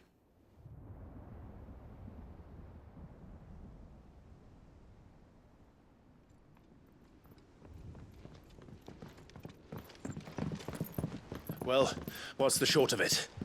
I thought Tyre told you. The capital of the Free Cities is under siege by an army of monstrosities. The city guard are doing their best to stem the tide, but numbers ain't on their side. What of Lord Byron and Mid? Were they able to escape? No, but they're all right for now. They're hiding with Gav at midship. We have to get them out of there. And we shall. Otto, prepare a Stolas. Tell Gav to stay exactly where he is. Understood. Vivian, what's the swiftest route to the Free Cities? That sounds like a question for the map. Look here. This road, through Tabor, should provide the least trouble. Good. What a coincidence. Tabor is exactly where I'm bound. Joshua, bed is where you should be bound. You don't think I told him the exact same thing? Were Tyre not such a talented healer, I would surely have been inclined to agree. But, thanks to her ministrations, I feel I may safely rejoin my attendant, who was to wait for me in Tabor if we became separated. All right, we travel together. Clive! If he stays close to me, he'll be fine. Thank you, brother. I'll look after him. You know, Mr. Ed, you should play a real MMO instead of WoW. Like RuneScape.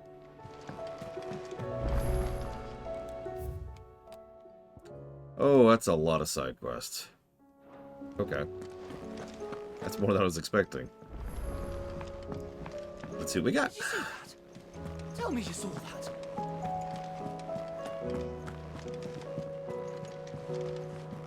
That's right. I highly recommend playing FF11 over WoW. It is just the superior MMO in every way. Only a fool. Yeah. Is a storm coming, Sid? I'm not a good liar. I'm trying to come up with some way to Okay. Do you want a rich and storied history that goes back years and years? No, that doesn't work. Sid, perhaps you can help me solve a mystery. I can certainly try. It is older than WoW. It's not who, but what. Mid's scales, the ones she made for her workshop. I borrowed them to teach the little ones about weight, and shortly after the lesson, well, they vanished. My first thought was that they'd taken them off somewhere to play, but when I asked, they swore they had nothing to do with their having disappeared.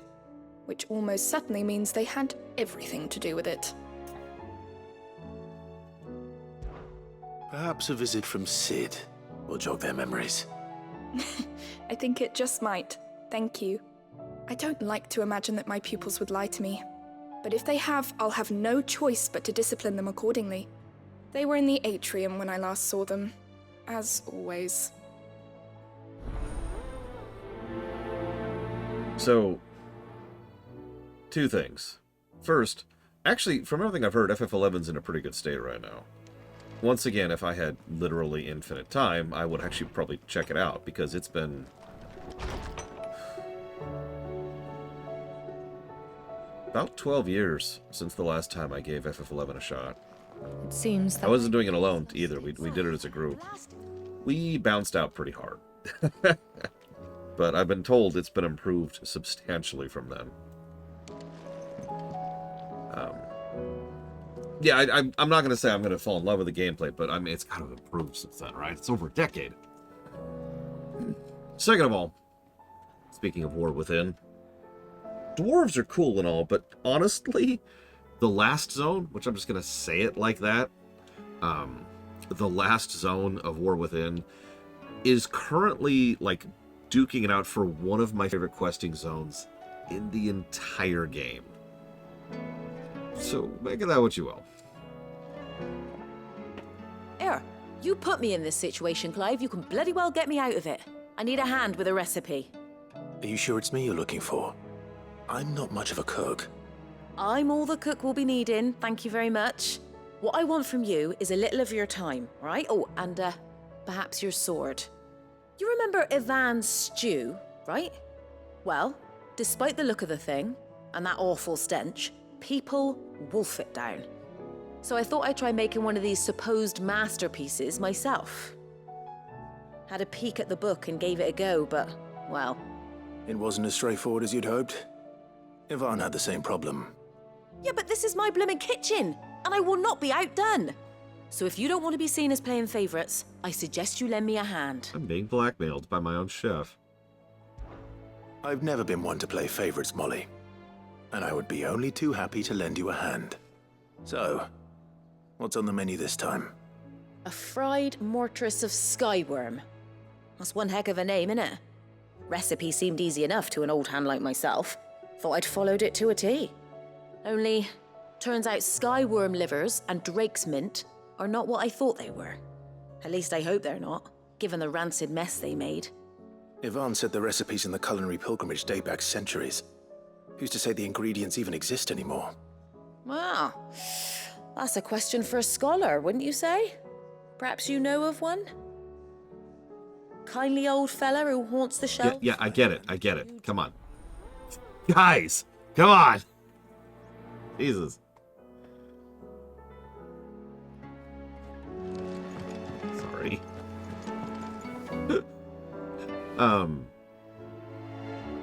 I'm the wrong person to ask that one, Equalitas. I enjoy Hellfire Peninsula for what it is, but I don't anticipate it'll score super well. And I'm not into PvP. I'll be right back.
Oh, I'm rather fond of that moment, Cloden.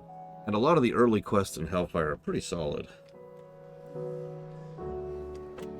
Oh, whoop. Thank you, Papa Neeks. Always appreciate your support. And It's going towards contradiction, war within, Mass Effect and drama. Yeah, something I've pointed out before is that most WoW zones are going to be positives in several categories, but that's sort of emphasizing how much better WoW has gotten over the years, if that makes any sense. Because WoW zones started off good. Even vanilla WoW zones had some good design to them. And then they got better. Yep. So, I'm not joking when I say that the third zone might be one of my absolute favorite zones in general. But Cloden mentioned something weird. It feels designed as a non-flying zone. I don't disagree, because it kind of does feel like that way, but only in a weird, strange way. It's hard to explain. Wow, this is just barely better than that, but it is better. Not bad. And it's a different weapon. I do say so myself. Oh, that looks weird. It feels like it's designed in case you don't have flying, even though it's effectively not possible to not have flying at that point in the game. And I don't know yet, Popaniques. What do I value in WoW zones? Oh, that's a good question.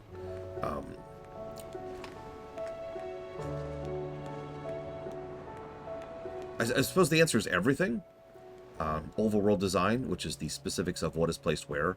Visual navigation design, which is how well the zone is designed to catch your eye and kind of naturally guide you towards it wants you to go.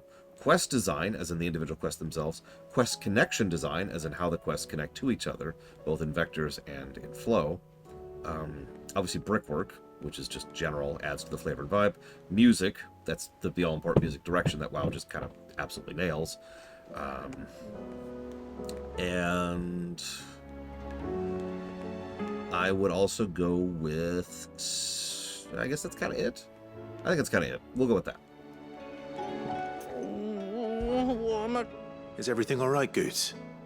You seem more discomposed than usual. Oh, I don't know what that means, but I'm in a bit of a muddle. Oh, I think Nan might be in trouble, and she's... It's all right. You can tell me. There was a trader came by. One of our usuals, like. Said he'd heard some rotten rumours about her down Dalimil way. Folk are saying she's been selling to bandits and cutthroats and that. I mean, she's fond of a chance to make a coin or two, aye, but she'd never do business with baddies. Especially not the kind who go hurting people who haven't done out. I wanted to ask her about it myself, but I'm scared she'll give us a tongue lashing. She'd never give your tongue a lashing, though, would she?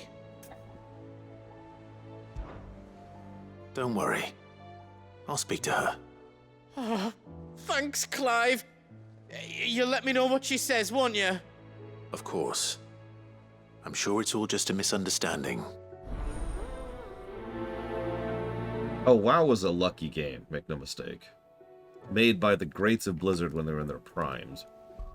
Fresh off of the success of Warcraft 3, which gave them not only a war chest, but also tons and tons of lore and a player base in order to capitalize on. And WoW, since Cataclysm, has reinvested much of its resources back into WoW, with only one dip right around Shadowlands. Lady Karen, how's business? Not nearly as foul as the weather. You're doing good trade then? Both in and out of the hideaway? Can't complain. Wait, what exactly are you getting at? Not once in 5 long years do you pay my affairs half a care, but here you are today raking me over the coals like a bloody popoto? Just asking. Out of interest. All right. I'm here because I was told that certain rumors have been circulating. About you selling weapons to brigands. Oh, are you? And who was it who knows me so well as to tell tales of my evil exploits? I didn't exactly hear firsthand. All I know is that someone in Dalimil has been spreading word to that effect. And what? You believe it? You think I'm profiting off the blood of innocents, do you? Look, I've done things I'm not proud of. Might be there were a time when I turned a blind eye to the wretchedness of the world so I could line my pocket. But that woman is no more. And you'd know that if you'd ever paid the slightest bit of notice. You're right, Lady Karen. I apologize. It was wrong of me to doubt you. No, it was. Now, I reckon you've got better things to do than pointing your do-gooding finger at a poor old woman. Of course. Good day. That was great. And to answer you, no, the MMO was a well-established concept by the time WoW came out. MMOs had been around since about 1998. WoW came out in 2005. MMOs had already been through two separate eras of gaming before WoW came out. Is a storm coming, Sid? Will there be thunder? Lawsman Harpocrates, I've come to pick your brain if you don't mind. It's about the book you lent Ivan. Ah, Valisthea, a Culinary Pilgrimage, a classic. One of my favorites, in fact. The young man did a wonderful job with the Chance's stew. I do hope we shall be able to sample more such marvels in due course. That's actually why I'm here. I don't suppose you know where I might find skyworm livers and drake's mint. Ah, so the fabled Sandbricois delicacy is next on the menu. Delightful. The descriptions of fried mortress never fail to make my mouth water. Now, skyworm is a somewhat antiquated name for the wyvern, their ground livers being the paste from which the mortress is made. Dragon livers. How very Sandbricois. One would have thought the disciples of Bahamut would have a touch more reverence for their icon's brethren, but apparently not. I believe the specific dragon the recipe demands is the blueback wyvern, said to be the very color of the sea beside which it resides. So we know where to look for our liver. But what about the drake's mint? Saint's bonnet in contemporary parlance, a herb which grows along the North Reach coast. I gather that one can locate the cheerful yellow flowers by their heady scent alone, so I'm sure you'll have no trouble finding them.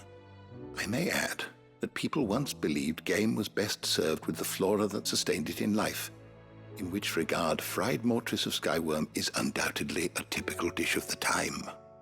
Meaning that if I find one, I find the other. To Northreach, then. Best of luck, Clive. And do save me a bite once the dish is complete. That's what I thought was going to happen, Bladeville. I was weirded out when he actually started asking, hey, have you been selling weapons to bandits? It's like, dude, of course she hasn't. What kind of stupid question is that? This is the woman who forgave, or was willing to forgive, a 500,000 gil debt. Or whatever it was. Because. I spoke with Lady Karen. What did she say?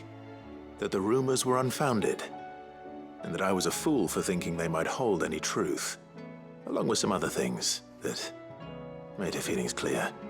And while it sounds like she may have done things she regretted in her past, she says those days are behind her.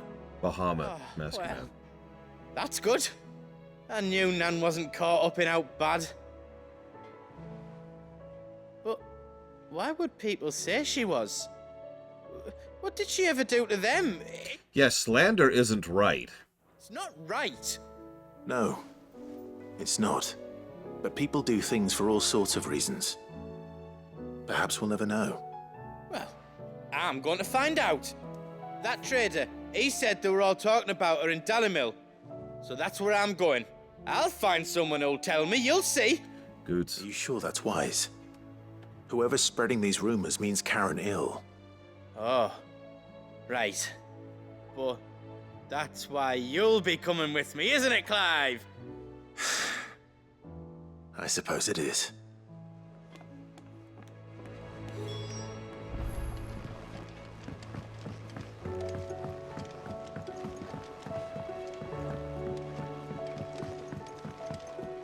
I heard the Emperor was impaled on his own son's spear. Never. Day on the boat. Kinslayer. Why would you ever kill someone you're blood related to? That's impossible of a thing to do. You hear me? The Akashic are coming and they won't stop until they've slaughtered every single one of us. How do you suppose they'll manage that? You ever seen one of the blue bastards swim? What do you reckon we should do? I say we should just tell Miss Shirley. You'll get us all striped. I'm telling you, I can fix them.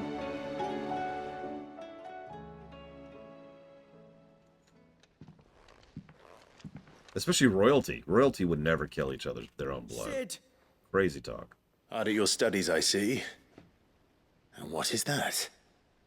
It's not a set of scales, is it?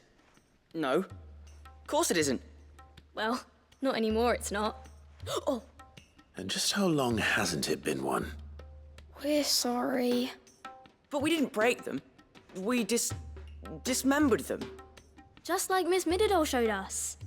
Miss Mididol? And why would she have you dismembering her creations? Because that's the only way to become a ninja-neer.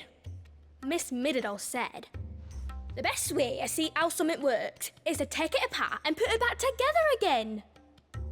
Well then, your work is already half done. Carry on. About that. The taking apart was easy enough, but it's the putting back we can't work out. Speak for yourself.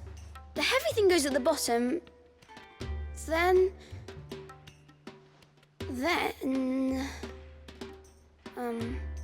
You three need to learn to take responsibility for your actions. So let's have a look at these parts with fresh eyes, shall we?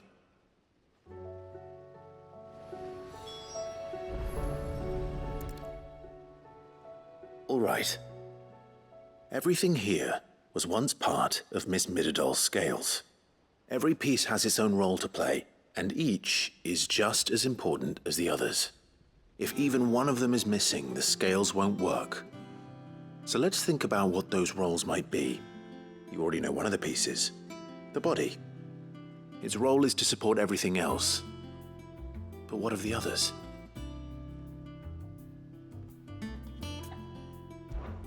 This is called the arm. Why do you suppose that is? It doesn't look much like an arm. You're right. It looks more like a wing. Like a chocobo wing! You've ridden a chocobo before, haven't you, Sid? Will you teach me to ride one day? I'll think about it. Now, what do arms do? Hold things. So wait, maybe this arm holds things too? Good thinking. You're on the right track. You're right, Mr. Red. I don't believe you. How could you lie? These round parts are called the pans. You all know what a pan is, don't you? I do. Molly uses them in the kitchens to fry bangers. But these aren't for frying bangers, you idiot. They're for weighing stuff. But what if I wanted to weigh goods? I don't think he'd fit on that little thing. Probably not. What are the chains for? Holding the pans up? Well spotted. Which means something must hold the chains up in turn. This tiny piece is what's called a cogwheel, or gear. Have you ever seen one before? I have. Miss Mididol's dungeon is full of them. Most are on the floor. She puts them in all her inventions. They spin round and round and round and round and... That's right. They're very useful when you want to make things move. Do you remember if there was anything on the scales that moved? I remember the arm moved when I tried weighing an apple. And then somebody ate it. Not my fault. You shouldn't have tried weighing it before lunch. You know what part's supposed to move and how it's supposed to move. So, let's put the pieces together first, see what doesn't move, and then stick the cogwheel to that. Not a bad idea. You see? It's not so difficult. So, now that we've taken stock of the parts and learned what they do, what do you think? I think we've got it. Then here's what we'll do. You tell me what goes where, and I'll put the scales together. Well, obviously you need to start with the body. All the other pieces fit onto it, don't they? And the arms go on the body, just like real arms. Or wings, if you're a chocobo. And then the arms hold the pans by the chains. Very good. Let's see if that works. Ah, all finished.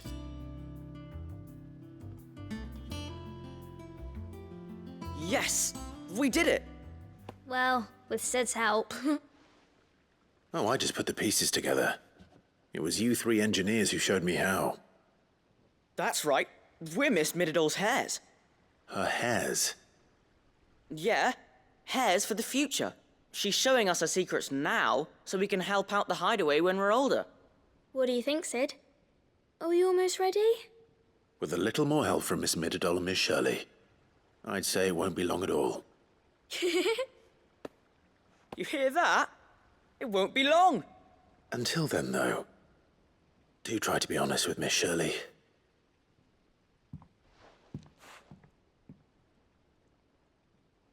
Hey, look! We never used the cogwheel. You don't think Sid forgot about it, do you? Nah, it's fine.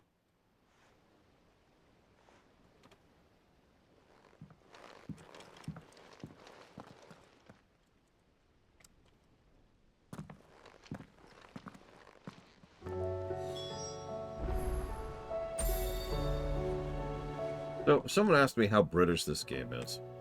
They just referred to bangers, which several of you in chat probably don't even know what that is. If you ever heard of bangers and mash, well... Storm coming, Sid. Will there be thunder? Well, did you solve the mystery? It was as you thought. The children had the scales, or the parts of them at least. They dismantled them to see how they worked. Oh, no, Mid will have my head. Thankfully she won't. This might even have been her idea. Although I was the one who ended up teaching the lesson. I'm so sorry, Sid. I know how busy you are. I shall see that the children are properly punished. Please, there's no need. Mid seems to have taken the three of them under her wing. She's even calling them her heirs. She'd have them follow in her footsteps. And her father's. I see.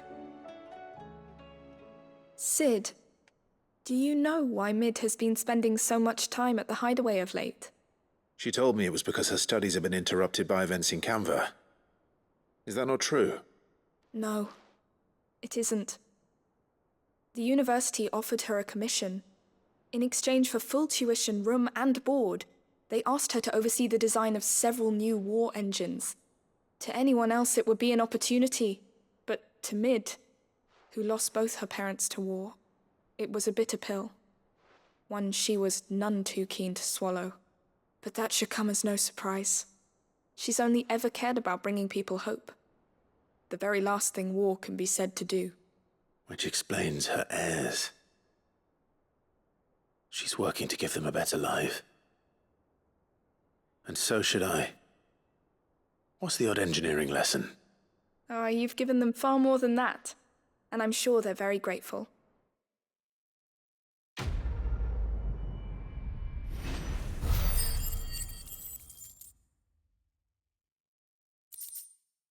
In an answer to your question, offshore Twitch account, I'll probably just play them both on the PC. Assuming that's available. And if it's not, I'll figure something else out.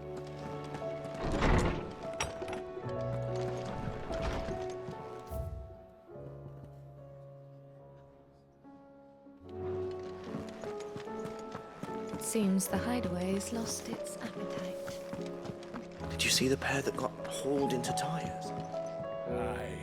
All their fancy silks stained red.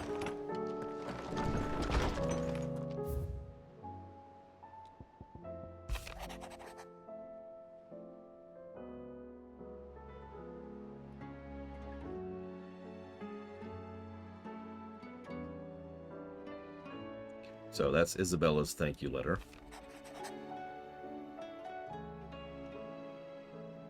It's Lubor's thank you letter. And that's Martha's thank you letter.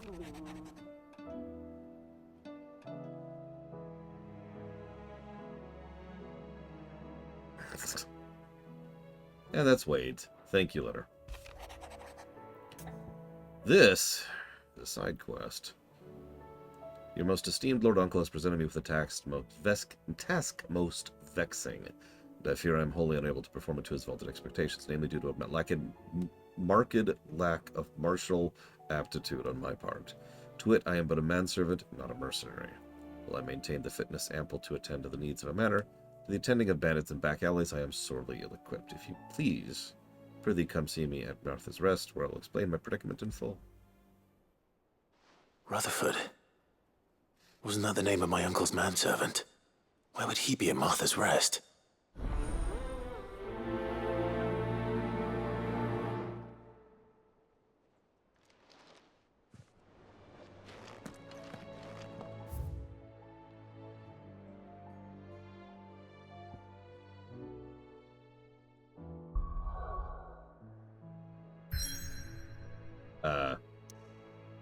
Can I not go here? You asshole. You gave me side quests and then refused to let me do them? Jesus Christ.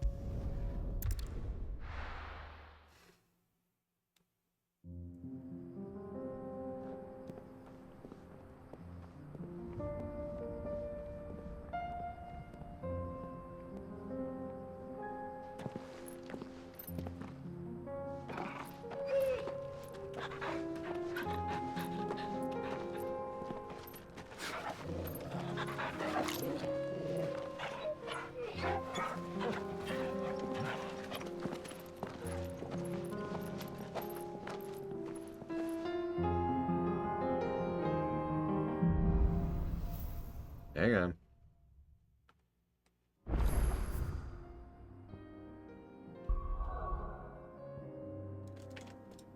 What? Hang on. I've seen the cutscene of entering the zone. Now I can warp around. What?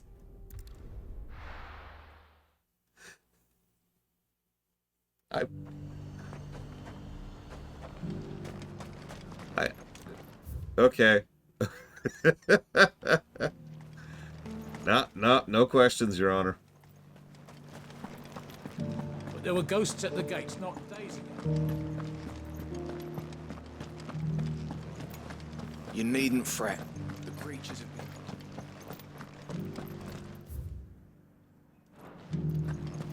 What is this, Starfield? No! Nothing is Starfield. Not even Starfield. God, that is so red, pink. I don't know. Look, we had to see Joshua struggling on the road. Mandatory.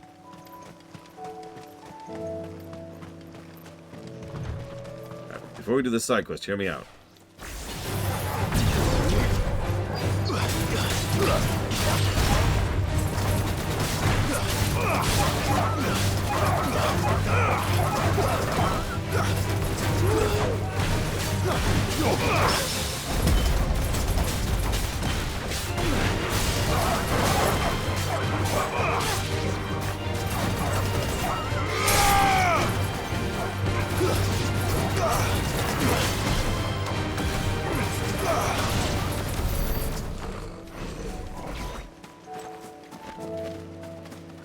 Oh, I can't wait. I should be able to find what I'm looking for somewhere nearby. Bright blue dragons and bright yellow flowers. Should be easy enough to spot.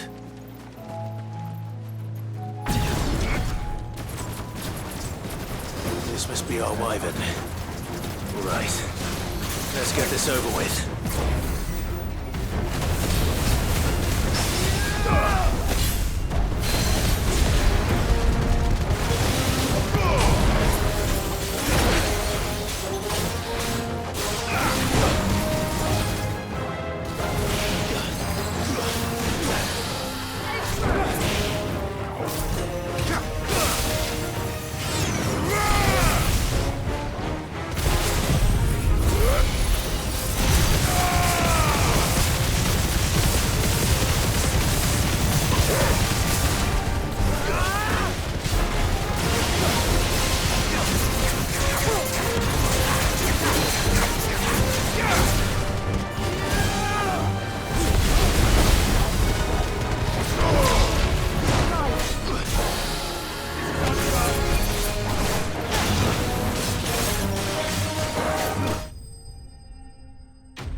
Is Skyrim and Fallout 4 hold up?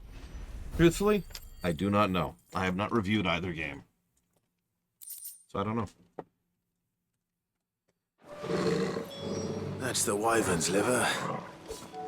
Now I just need to find the herbs. Bright yellow with a heady scent.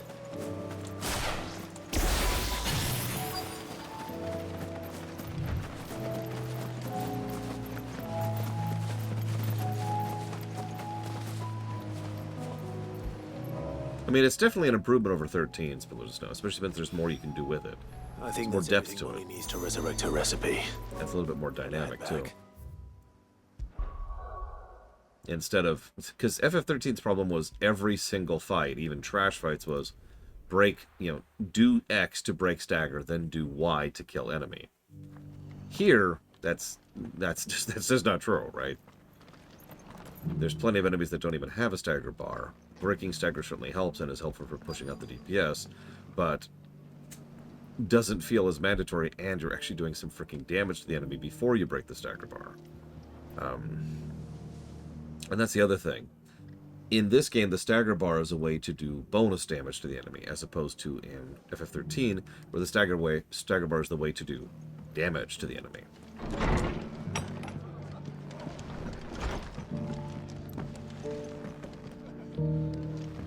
Not very much so, no, as to me. The fates seem bent on driving me from my inn. Have you heard the latest from Twinside? I have to try hard. I've heard a lot of people say FF7R1 2 is the best overall ARPG we've had, like, ever. My lord Marquis, is that... It is you. Then you received my letter. Stagger included. I am Sebastian Rutherford, chief steward of your lord uncle's estate. Of course. We met once before. Yes, my lord. Thank you for coming. And what was so sensitive that you couldn't put it in writing? 1,000 apologies, my lord. I did not mean to offend. I merely... It's all right. Continue. I am here at Martha's Rest, at the behest of your lord uncle, tasked with learning what I am able of the realm's current state of affairs. And what I have learned is grim. The fall of the Mother Crystals has left Storm in a state of utter disarray. The subsequent darkening of the heavens has only made things worse. Akashic attacks, once unthinkable, are now commonplace. The gears of governance have ground to a halt, and without a steady hand on the tiller, the realm threatens to drift into utter chaos. Your lord uncle, however, believes there is a way to avoid this fate, and is determined to see it set in motion. That sounds like quite the undertaking. It is. Hence my having enlisted the aid of several colleagues serving the 7 high houses. Alas... Alas. I have lost contact with 2 of those colleagues already. They are both able-bodied and trained in the sword, yet in these dark times, even that may not prove sufficient to keep a man safe on the road. So you want me to find them? I'll need to know where they went. One I sent to investigate the Republic, the other the old Imperial capital of Oriflamme. That doesn't exactly narrow it down. I suppose I'll start in Dalimil and work my way east. Thank you, my lord. I shall pray for your success and safety. So, whether or not we'll have a debatable canon when we get to Morrowind is,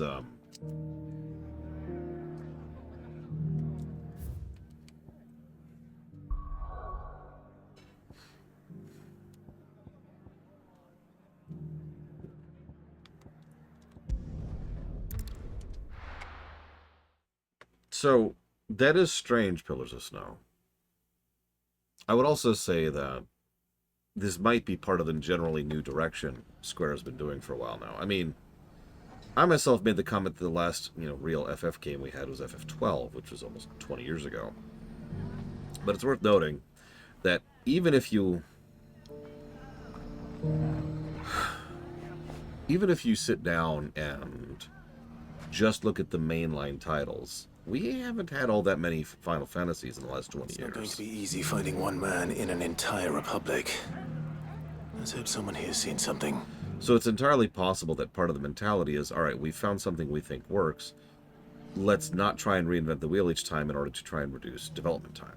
Because developing games nowadays, at least games that look like this, just takes so much more time.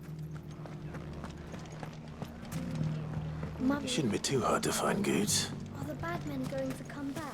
And last I checked, they are in no hurry to back off from chasing the graphics tail, for lack of a better way to put that.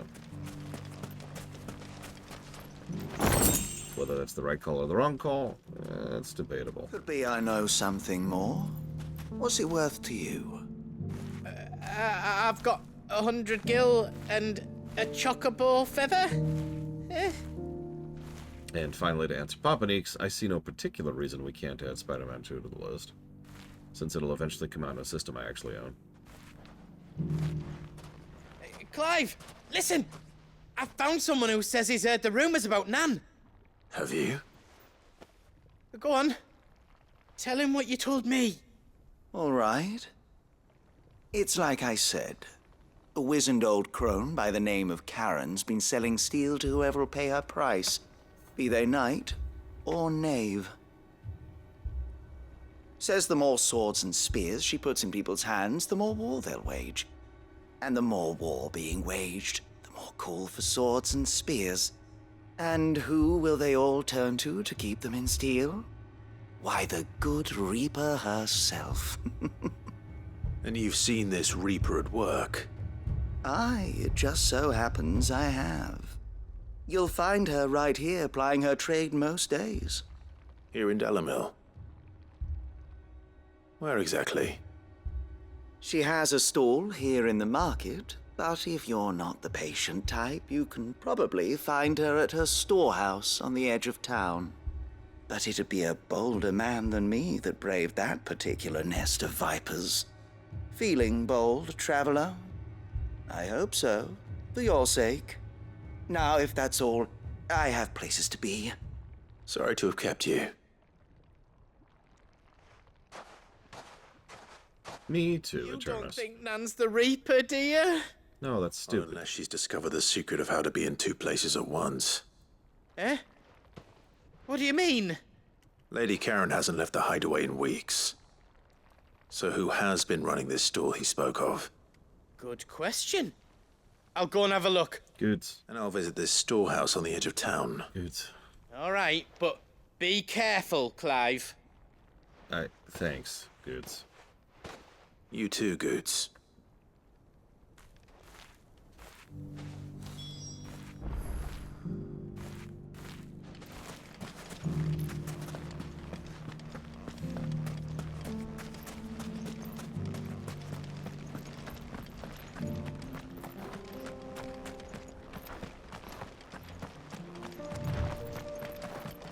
I mean, probably our spruce.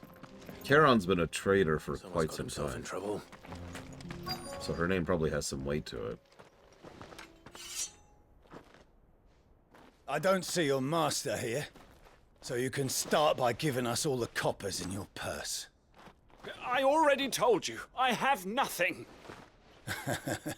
Then maybe we'll take that pretty outfit and the steel you're wearing. Can I help you? Please! These men are trying to rob me! I'll deal with this. Thank you. You that one's master, then?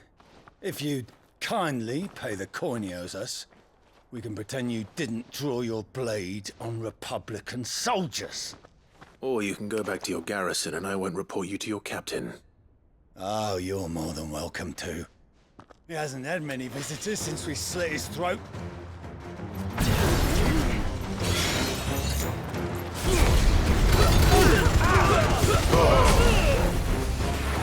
Anyways.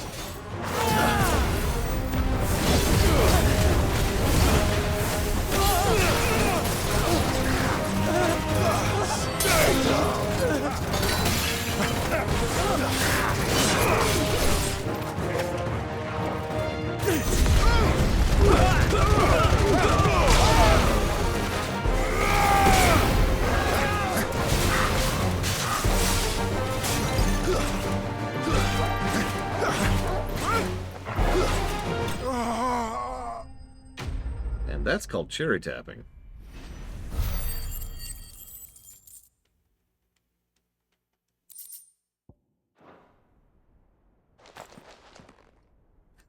I'd expect as much from Hugo's faithful, but these were men of the fist. Much has changed in the Republican army since they lost their rock. You've seen this kind of thing before, then?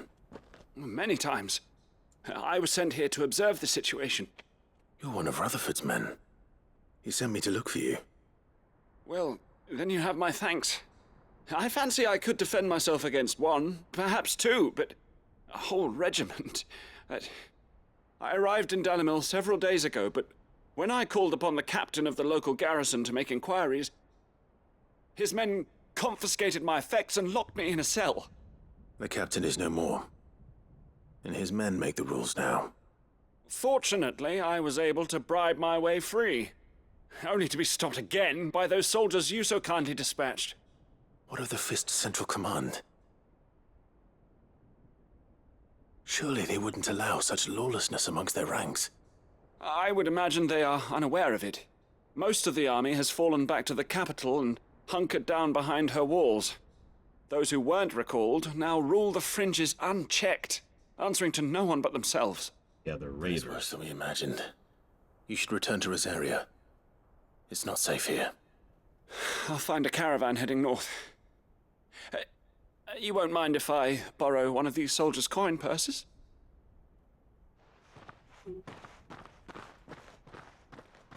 And yeah, that's a good point out of Not us. at all. We got a lot of really good games in that To decade. find this second associate of Rutherford's. If he was bound for Oriflamme, I'll start at Northreach and see if I can pick up his trail.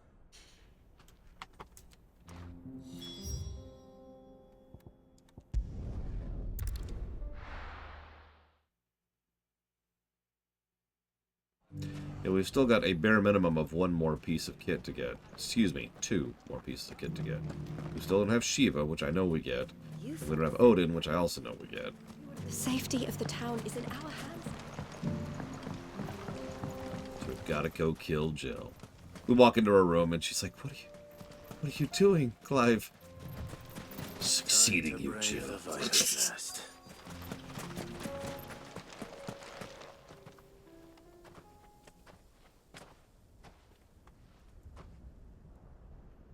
Just you, is it?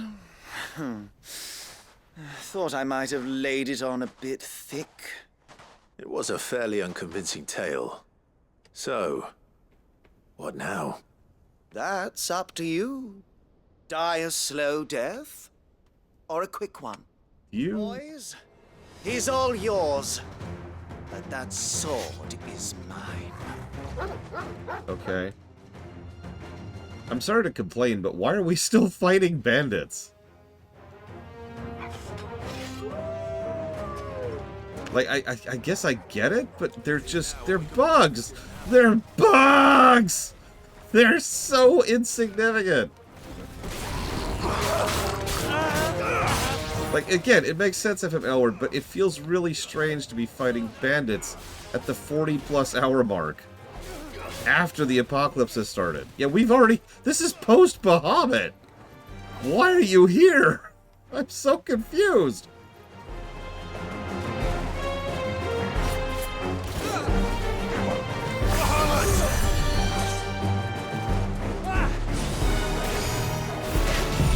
Yeah, you know what? You're right.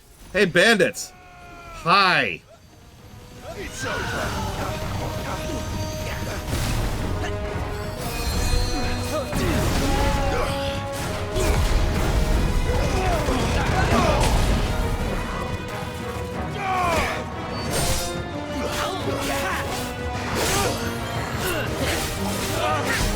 I suppose my point is entirely from the gameplay angle. Like, these rando bandits have tons of health and feel like modern level enemies, which of course they do. We're fighting them at level 33, but again, why? Gameplay-wise. This goes back to what I was talking about earlier. I wish I could remember what game that was. Because there's some game which managed this and made it make a degree of sense in narrative. Like, the bandits would be like, alright, Give us your stuff. Wait. It's that pro tag. Oh, crap. Okay. Release the mecha or the monster or whatever the hell it is that we have that can even out the fight. I can't remember what that game was.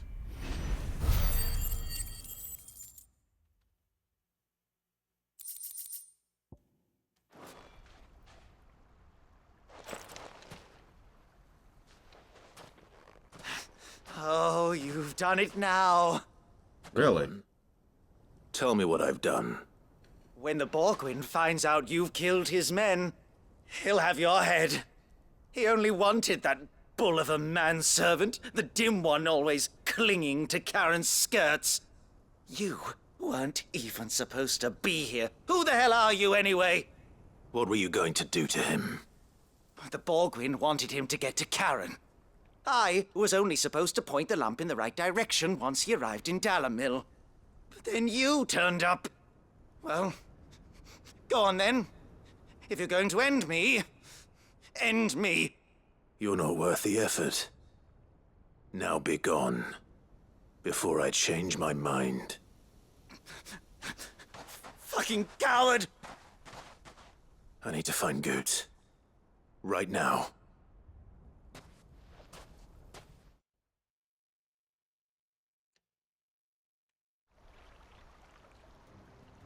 Like, you see my point, right? I'm in such a weird position here because it makes so much sense that there'd be this many down-to-earth problems as a consequence of everything that's been happening. You know, knocking over so many of the crystals, the near-total self-destruction of 3 kingdoms. You know, the skies are going to hell. People are staying against the apocalypse. Of course things are going to go to hell. And that's actually an engaging idea, something FF15 failed to capitalize on, actually. But then, in practical gameplay, what that means is we're running around fighting bandits.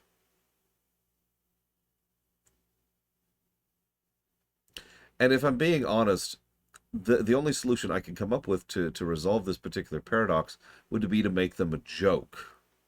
Like, make them level 15 or 10 and have us literally just run over them. Which, yeah, exactly, Von Falkenstein. I'm not sure that doesn't really feel like a good answer, but at the same time, it's like, huh? Yeah, I know, Blade Devil. That's why I'm not sure what to make of this. Because this is weird. I don't know. I'll chew on this. Get your filthy paws off me, you naughty-pated lout! Stop calling me names! And stop spreading them horrible lies about Nan! Well, that will be easy enough.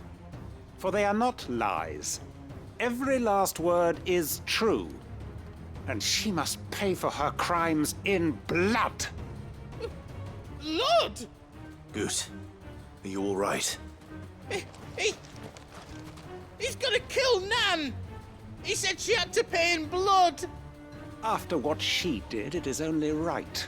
She ruined my life and the lives of countless others. That's new. That loathsome harpy's very existence is a crime, and I will not allow it to continue.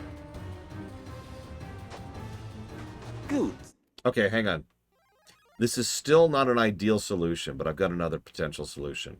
We don't play as Clive, okay? No, hear me out for a second. So we're going after Odin next, right?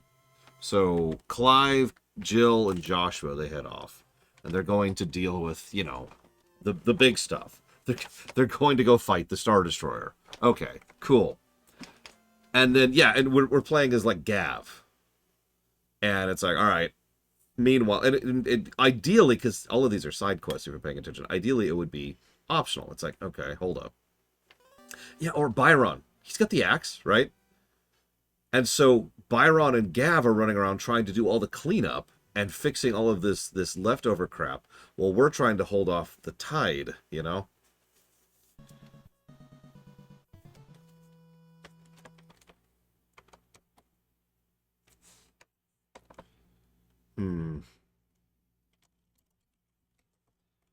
Either way, thank you very, very much, Eternus, as always.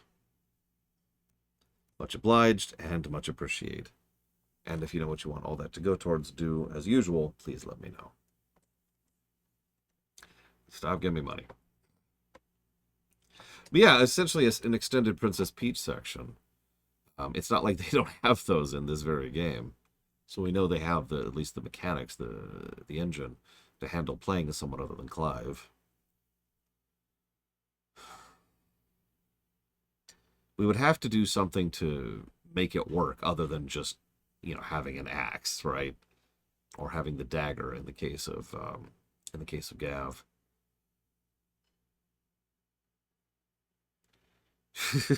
That's I guess I'm just banging my head against the wall. Well, don't mind me. I'll probably just give it the negative and move on. Was it? I have no quarrel with you. Only with your employer. Run along now. You need not pay for her sins. No. No? I don't care what she did. I won't let you hurt Nan. Promise me you won't hurt her. Just kill him. Or I'll Just kill him. kill you myself! Just kill him. Goot, no. Enough, all of you!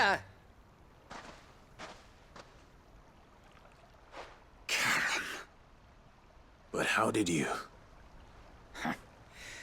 You're a sight less clever than you think you are, the pair of you. Did you think I wouldn't notice the two of you slinking off together? Well, the whole thing got me thinking, who in Dalimil might bear me a grudge? And a certain snivelling shit I ran afoul of in my fairy years came to mind. Though it was just Bogan back then, wasn't it? I thought the years might have taught you some sense, but I see you're the same pants-pissing craven you've always been. What was it we called you? Wet legs? You bitch! Everything that happened, it was all your fault! And now you'll finally pay for what you did to me!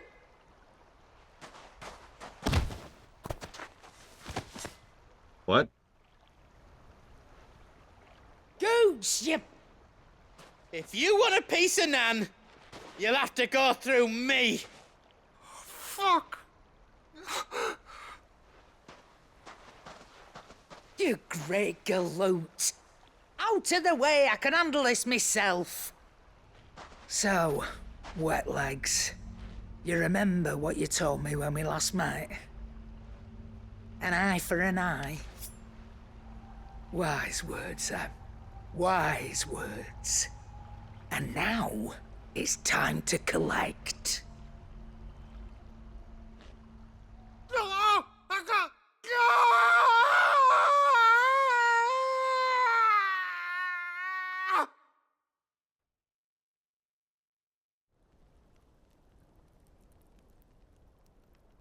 Okay.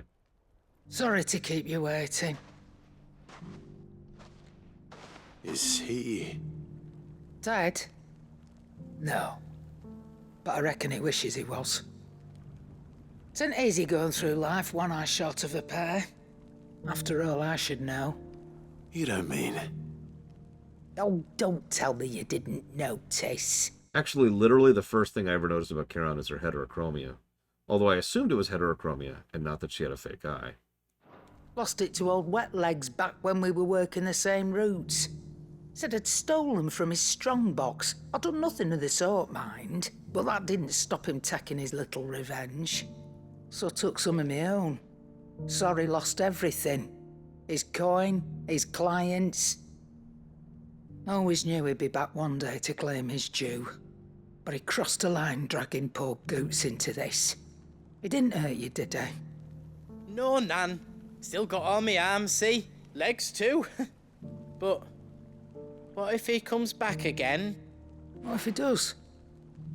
First we take the other eye, then we work our way down. He'll learn his lesson soon enough. But something tells me the Wet Legs has learned it already. Right.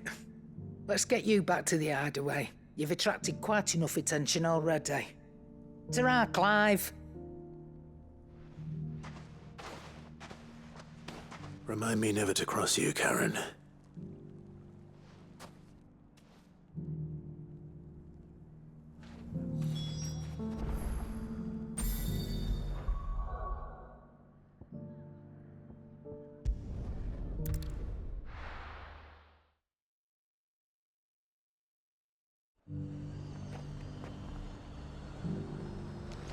There's a lot of road between here and the capital. Rutherford's man could be anywhere.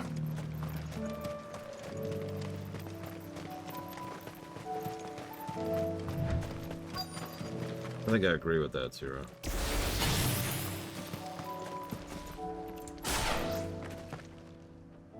What happened here? If you're with the others, they've already relieved me of my belongings. I'm not. I'm looking for someone who was sent here by a man named Rutherford. And then you found him. I am Alistair Rockford, attendant to the Lady Ariane of House Wellesley. Of the 7 high houses of Rosaria. It's been a long time since last I saw my great-aunt. Is she well? My Lord Marquis? Yes. Yes, she is. The Lady Dowager has granted me leave to assist your Uncle Steward. I was on my way back from the old capital when I saw some villagers being robbed on the road here. Bandits? They looked more like field hands, but it didn't matter in the end. I did what I could to help the victims, but all it earned me was a pommel to the temple. Which way did they go? South, toward the gate. All right. I'll take care of them. Founder knows I've met enough of their kind. You head back to Northreach, visit the Vale, tell them I sent you. Thank you. I shall. Founder be your shield.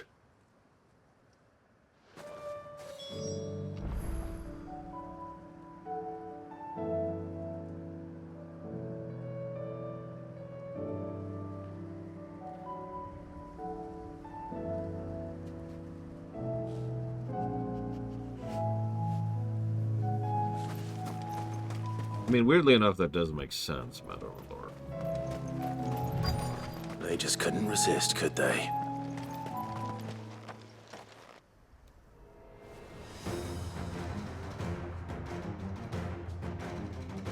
Bandits. It's always bandits. It's getting funny at this point.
I'm not going to argue with Playful. I'm just debating. Maybe more bandits nearby.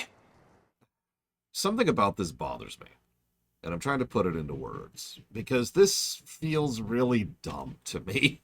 like, why are we running around fighting bandits now? You know? I'll keep chewing on it. You don't need to tell me twice. Many thanks, traveler. This looks to be all of them. No, these are all side quests. I thought I told you to make for the Vale. And stand by, as ill might befall the heir to the... No, I'm letting it go, Blade. You win. It's just Clive. You win. And I'm fine. Which is more than can be said for you. I will survive. Strange that the garrison wouldn't intervene in such a brazen attack so close to their gates. The garrison have their hands full inside the city. Some days they don't even send out patrols. There are few hands left to work the fields, and even fewer to transport the grain. The market stalls are nearly bare, and the price for what remains is exorbitant. It's not uncommon to see a fight break out over a crust of bread. When I said the ones who attacked me didn't have the look of bandits, I meant it. They were probably just desperate. Rockford, listen to me. If you are to continue your investigation, you first need to seek the attention of a healer. Of course. I shall return to Northreach right away. But allow me to thank you first. Had you not happened along, Don't thank me. Thank Rutherford. It was he who sent me. I suppose he'll be wondering where I've got to. I shall send him a stolus as soon as I'm able. Good day.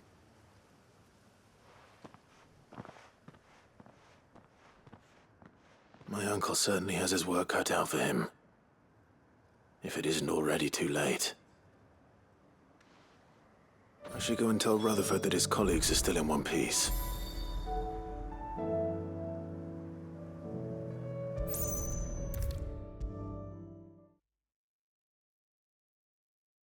I guess, so, hang on. I said I was going to let it go, Blade 12, but I'm apparently an idiot. Hear me out for a second. Let me go with the classics, right? At FF4, by the end of the game, what are we fighting, right? Well, we've got the stuff, you know, on the final area, which is obviously, like there's a degree of logic to that being alien and powerful and well beyond our normal means. And then, you know, we've got, like, the final dungeon, sure, but, like this, we're not at the final dungeon. So this is, like, probably when we're going to the Tower of Babel, I'd say. Roughly. Like, narratively, does that kind of feel where we're at? You know this game better than I do. When we get Edge, specifically. And most of the enemies there are specifically soldiers and enemies that are being summoned there by Rubicant and by the forces of Golbez. So that makes a degree of sense that this is some of the higher-end tier stuff. Chrono Trigger. What are the stuff we fight during the big optional section right before we go to the Black Omen? We've got the Future, which is where they're building newer, deadlier factory robots in order to try and, you know, build up the final army that's going to wipe out all life on Earth. We've got Lavos' Peak, which obviously has terrifying creatures there, and Lavos' Spawn.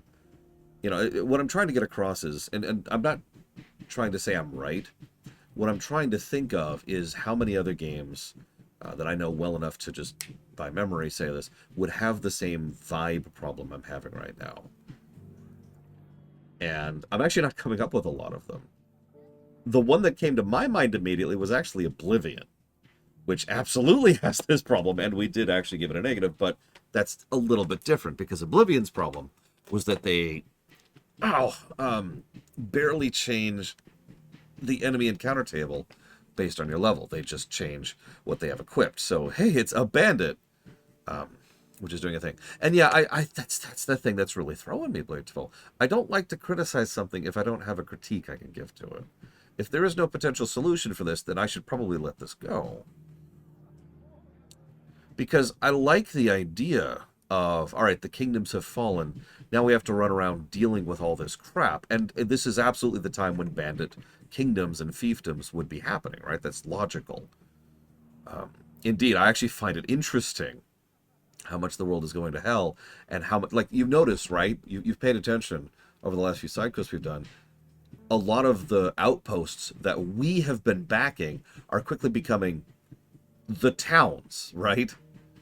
Not just in gameplay, but in lore, they're becoming the outposts, the vestiges, because the cities have fallen. The cities are falling apart and are damaged or ruined or whatever, and a lot of the remaining forces are all just holding up and just trying to weather the storm. So everyone else is just kind of left on their own, right?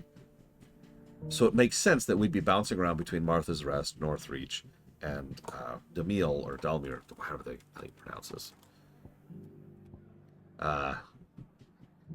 Dalimil, I think. I can't do pronunciation, don't look at me. It makes sense that these three outposts have kind of become bastions of civilization and are being besieged just by desperate and hungry people, like the side quest we just saw. It makes tremendous story sense to be running around dealing with this kind of thing, because Clive is the kind of person who'd be on the front doing that. But it also makes tremendous story sense that we wouldn't be doing this because we've got more important things to do. But like you say, there's not really a good gameplay solution to that. We're just too high tier for this crap, right? In lore and in gameplay.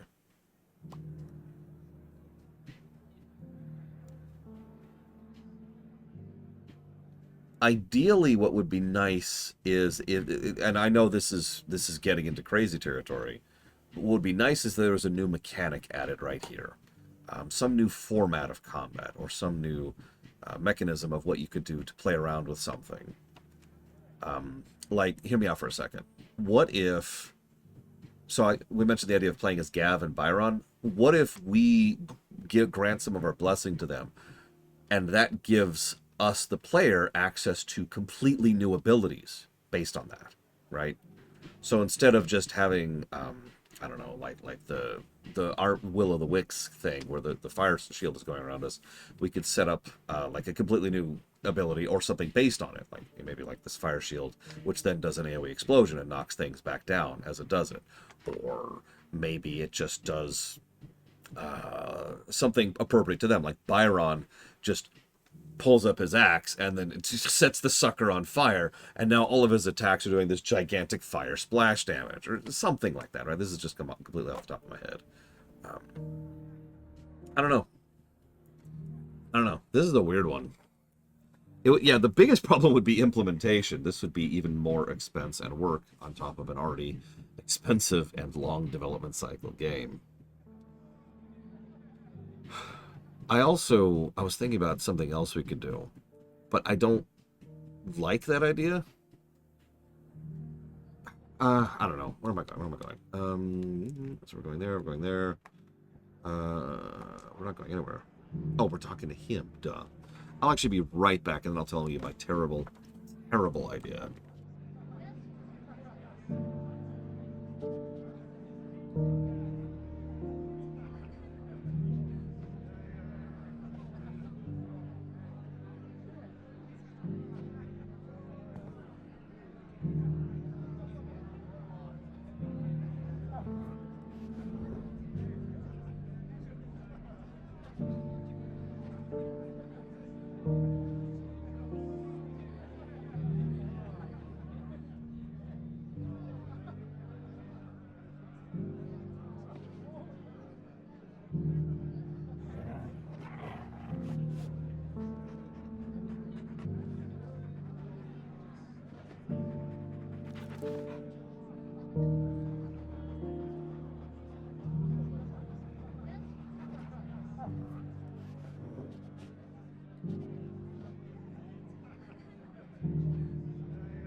No. Oh. This is only mandatory. I don't want to get down the argument about mandatory versus optional again. God, we've been arguing that for 20 years now. Hang on, I can actually look it up because I remember the first argument we had about that. Very, very first argument. I remember the specific run we were doing.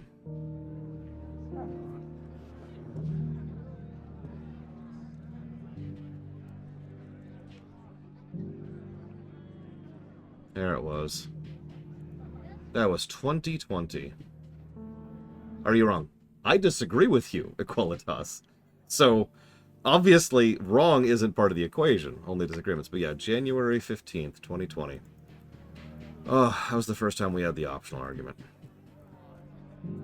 In my honest opinion, if something is mandatory that can make it worse. No, it's okay. I don't mind repeating myself. It's just we've discussed this so many times, I've kind of refined my opinion on this point where I could repeat it by rote. In my opinion, something being mandatory can make it worse. But something not being mandatory does not get rid of the possibility of giving positives or negatives to a thing, because it is still content you put in the game. If you put the content into the game, it counts. Period. Regardless of any other circumstances. If like the argument of it doesn't deserve a negative because it's optional, to me means then why is it there? Time and effort and development and money and work was put into putting content into the game. Why? And yeah, this rule absolutely destroyed Dragon Age Inquisition, a game that got a net negative golden number almost entirely because of its optional content. Now, that's another time when we've had that argument. That was just last year on that one. Yeah, it'll absolutely lower FF10's score as well. And part of the argument we had, part of the consensus we came to was that the positives count for that as well, right? Like, think for a moment how many side stuff you can do in a game that absolutely raises the overall score of the game, that actually makes it funner or better or more interesting. I mean, we're all doing these side quests right now. These are getting story positives for a bit of perspective. If we were to just say the optional stuff doesn't count, which is something that's been posited before, then we couldn't give this kind of stuff, right? We couldn't give these positives, just the same as we couldn't give those negatives, because it doesn't count. And just to say that out loud, several people have argued over the years, and this is a common argument, that we shouldn't review everything, or at least as much as we can. We should just review the main, the central path.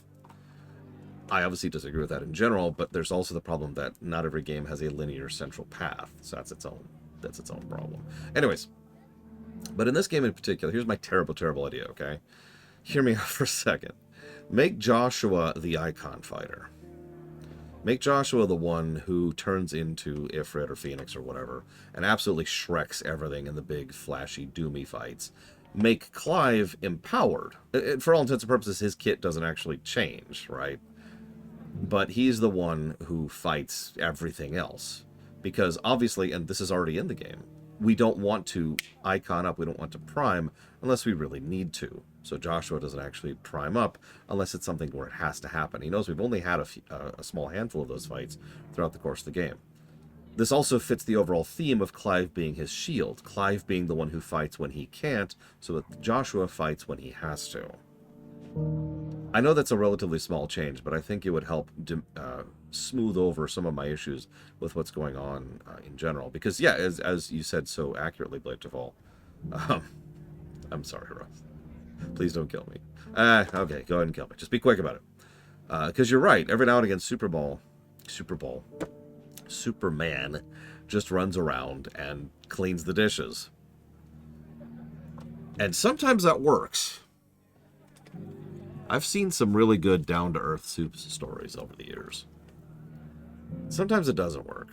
I'm not sure if this is negative or I'm really not. It's just something that is weirding me out at the moment. Because we're getting interesting stories with interesting side character stuff, which is generating story positives.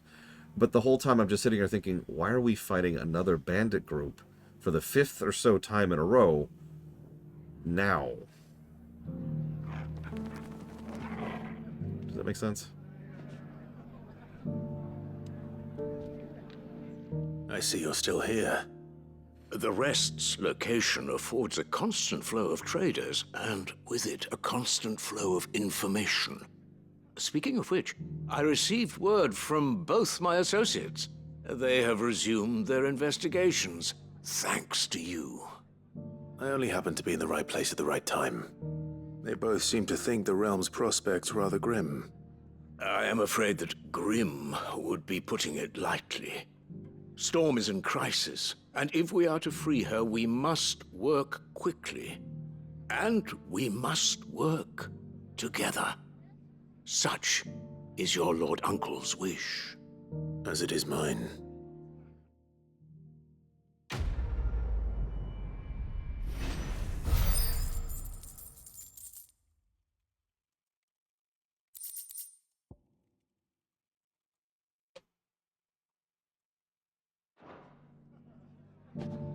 I mean, I've probably already buried the lead on my opinion there, Blade Jamal, because I've already mentioned what I would do.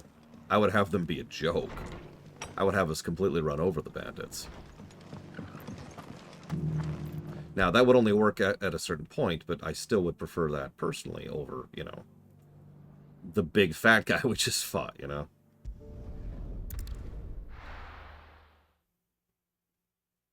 I do like time traveling. Wait. And you're right, that is effectively the same thing, which is my point.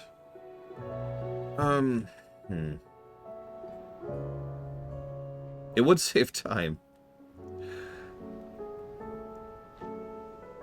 I also feel, off the top of my head, this is the only thing I could equate to in the previous FFs that's kind of like this, but isn't quite, is Final Fantasy VII. And FF7 will be getting a negative for this concept when we get there, and that is, alright, meteor's coming down, and in 7 days the entire world's going to end. So, I'm going to hit up the Golden Saucer, maybe breed up some chocobos. I might hit the battle. You want to join me? Let's get a Coke, you know? Will we ever see the sun again? It seems the hideaway has lost its appetite. So, did you have that word with Tomes then?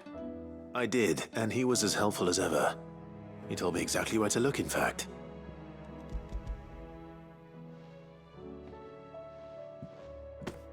And what precisely will I be cooking up? Or is it better not to know? Blueback wyvern liver. And, a herb known as Saint's Bonnet. Ah, wyvern livers, was it? Well, at least it weren't actual worms, I suppose. Now then, you stay right where you are. I've got some cooking to do. Let's hope these grand old chefs of yore knew what they were on about.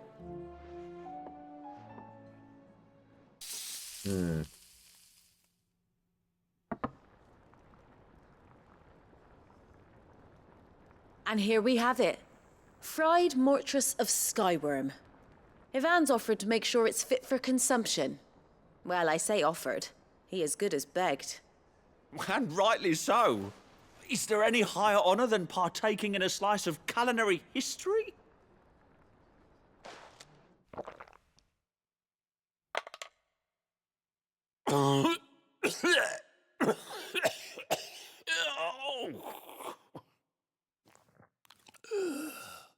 Don't die. So, not fit for consumption then? What witchery is this? The crackle of the crust gives way to an almost violent richness. Yet, it is the piquant kiss of the saint's bonnet that tames this savage dish. What? It is a tour de force. A force of nature, even. A maelstrom of flavor and sensation. A graceful beast emerging from centuries of slumber. I think he likes it. Well, I can't quite tell with all that nonsense he's talking. But I reckon you might be right. It was decent then, I take it. Decent? It's remarkable. And I defy any man to say a word to the contrary. Sid, might I suggest that you command a party of your finest men and women to procure a dozen blueback wyverns forthwith? I'll give it some thought. Make sure we get some peace for Tomes. I think you're right, Blade Tival, and the more I chew on my own thoughts on the matter, the more the specific thing that's bothering me is specifically running around and fighting bandits, which is just dull to me at this point. And I think in an ideal world for me, what I would probably prefer here is a mix and match of your ideas and mine. Hang on 1 second, Von Falkenstein. So, like, you know, let's say we go and we're fighting the people in Dalamilene or whatever, and they don't know us, so they're like, all right, we'll take you down, and then we'll steal your sword. And then we just completely run over them, like, oh, crap. And then we go up north, and then there's, like, the other bandits who are like, oh, all right. But that's from an area we've been active in a lot, so they actually know who we are. And they're like, oh, my God, it's you. And then they just freaking run. Right? Like, we can mix and match their reaction to make all of the little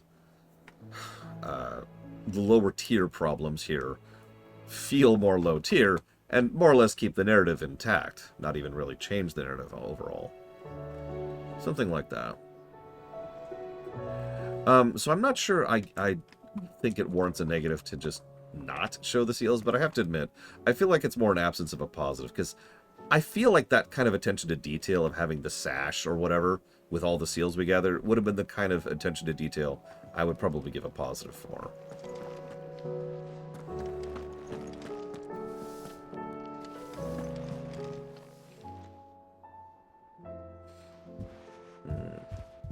I think what I'm going to do, I think I've decided. I think this is an absence of a positive situation. I think the fact that we're going and fighting more bandits isn't necessarily bad. It's not good. And I think there are things they could be doing here that could push that into positive territory that they aren't. I think that's where I'm going to land on that.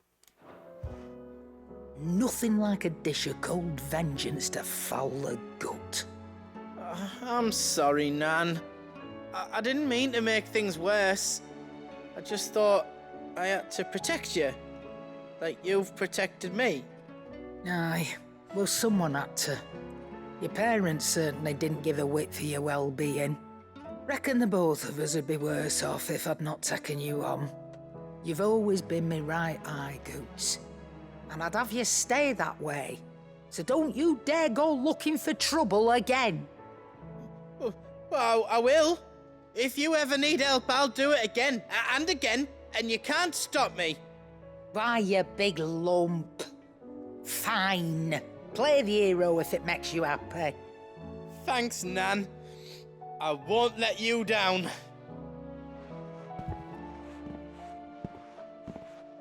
There's nothing he wouldn't do for you. That's as maybe. But if he's ever to make his own way in life, he'll need to start looking out for himself as well. Till then, he'll need people to watch his back, just like you did in Dalamil. Don't think I didn't appreciate that. Of course. His family. Stop it. You make me one good eye, mister. I don't go thinking that'll do you any favours. A potion today'll cost you the same as it did yesterday. I was going to lump Goots into the supporting cast category.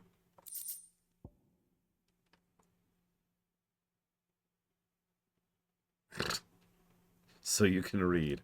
Congratulations. Jesus. What do y'all think? To what do I owe the honour? So, what'll it be?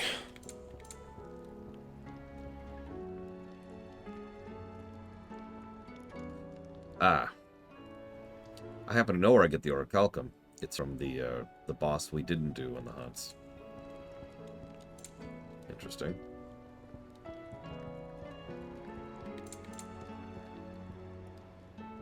And that's 2 other hunts we have to do in order to get that. That's not even that big of an upgrade, really. That it? Fine. I'll think about it. Okay.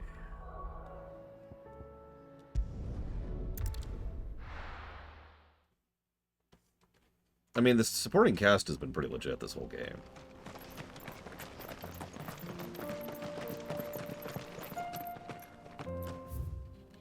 So what you're saying is Skyrim is the worst game ever made. Okay. So I wasn't going to go that route with it, Yura, but you know what? I think you've convinced me. Death to Skyrim and to the living.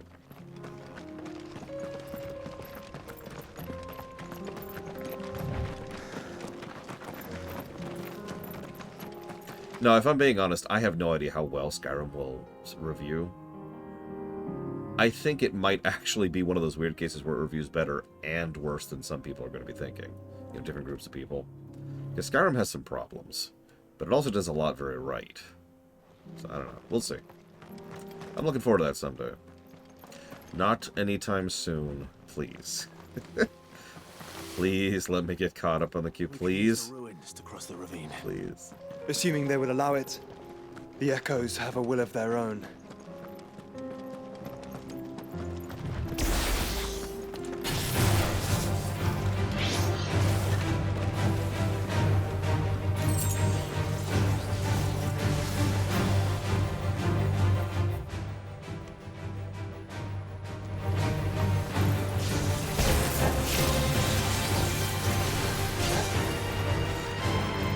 I haven't decided yet on that one, actually, Blitteval.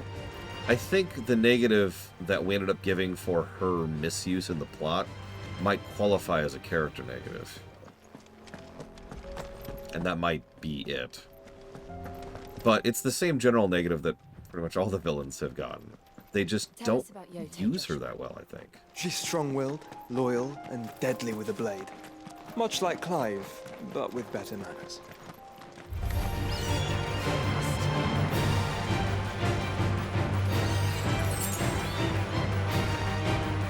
I do like how Annabella got a little bit more screen time and a little bit more... No, we're just going to stop there. Screen time towards the end of her life. But they didn't really still do much with her, I noticed. She remained the same one-note character the entire game. Now, that can work. There's nothing necessarily wrong with a one-note villain. But I think it's kind of part of the problem with how so many of the villain problems are just kind of bouncing into each other at this point. You know, I actually have no idea, Arspruce. I'll figure it out when we get there. Are you okay? You got a bunch of spaghetti sauce on you. You're injured. What happened here? Where are your comrades? The ether flood up ahead. It swallowed our camp while we slept. My own men did this. Turned every last one of them. There's a village not far from here. Tabor.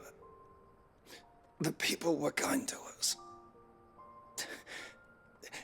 It's only a matter of time before they won't stand a chance.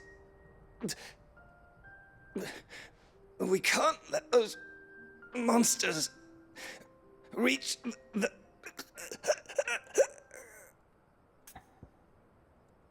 I wish I could, but you know, I'm busy. Look, I gotta go wash my hair. Okay, I'm sorry. I'll go. You catch your breath. Thank you. Our encampment is up ahead. Just off the track. They must not reach Tabor. Forgive me, Lord Kuka. Rest well, soldier.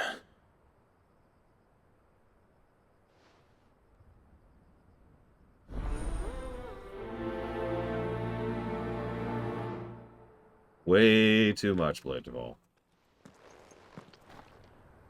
He said the encampment was close. Let's hope the Akashic are still there.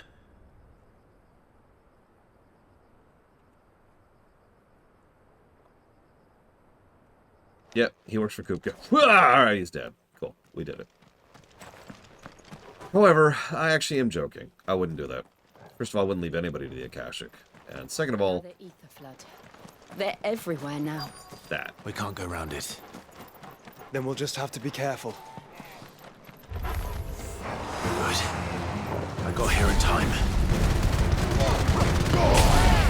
I don't know what you mean by in time. These people are long gone. I know, that's not what we're here to do. It's just... You know? Oh, thank God, they're already zombies. I'm just in time! Sorry. No positivity. Negativity. Yeah!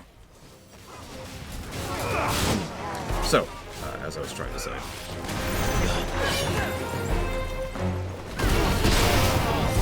I'm trying to think of someone I find more evil than her, Blades of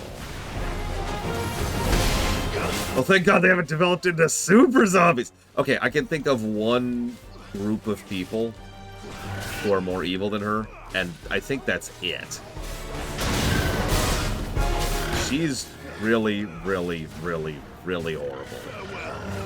As I mentioned in my notes, twice, actually, she is literally the central villain, personally, to us and to Joshua. And she is the central villain to all of the events we've been dealing with, except for the fantastical stuff. Now, Vault-Tec is kind of an abstract. No, it's I can't actually share without spoiling, but I'll give you a hint. It's a game we've already reviewed. And it's an RPG, and it has a 2 in the name. That's all you're getting. Yeah, she's the political villain, exactly. Please, I can't move my leg! Oh, thank God we're in time to kill another one of them. Let's kill him. Correct, Linneruth. If she was, she showed no sign of it. Now, her son was, and based on how he disintegrated, either he never existed, or he was possessed, like, from a child, from being a baby. You're with the battalion? I am. I heard the fighting. Are the others? Taken care of. One of your brothers-in-arms told me what happened and asked for help. Another survivor? Where is he? Tell me. I didn't call him a survivor. His wounds were too deep.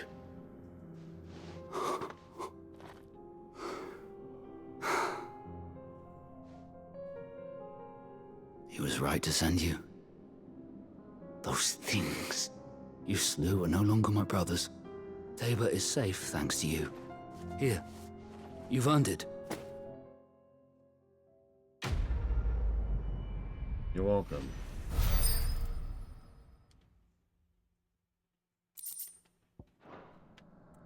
You seem familiar. Have we met? You must have me confused with someone else. We haven't been fighting for the first entire half of the game. That scar. Dude, no. You're Sid. Dude. I was there in Cosnis when you killed my brothers. I was there in Rosalith when you killed my commander. My war with Hugo Kupka is over. I bear no ill will toward those who followed him. And what of my ill will? Coward! Draw your steel. Lord Kupka shall be avenged! No. When your wounds have healed and your head has cooled, come and find me if you must. Though I hazard your life would be better spent in service of those who need it. Or have you forgotten your oath to the Republic? My oath? What would you know of oaths? I know how hard they are to keep. Which is why I'm giving you the chance to keep yours. No. I won't be deceived. Lord Kupka told us of your crimes. You are an outlaw. A murderer, not some man. Like you or anyone else. I am nothing like you. But if you're not gonna kill me, then go. Leave! Just know that I will find you, Sid. Someday. No, you won't.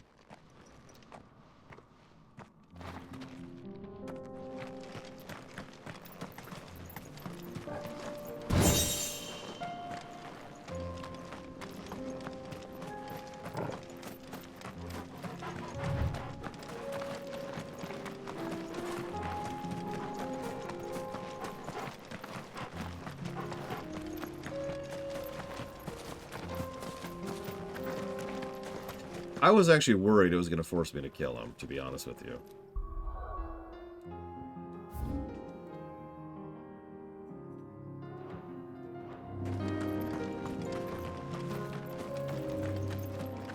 He'll be one of those bandits with 1 billion health. Not you. Here, let me get some steak on the barbecue for you, Valerian. On the grill, there we go. Get some steak on the grill for you. There you go, Valerian, just for you.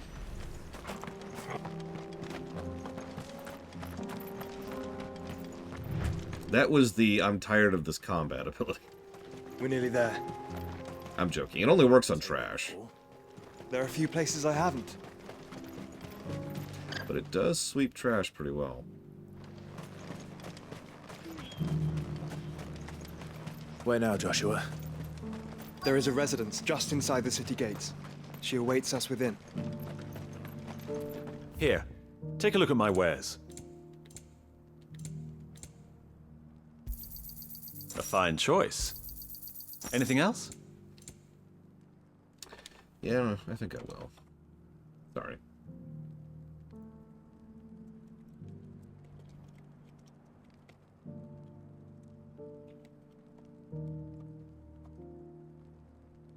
Come again. I know I looked it up, but can someone double check me? How long was the Dragon Age 2 run?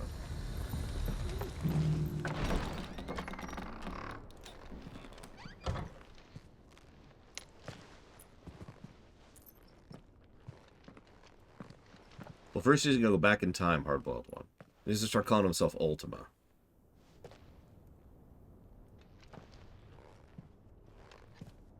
Okay, so we have officially passed Dragon Age 2. But I'm not sure how much we will.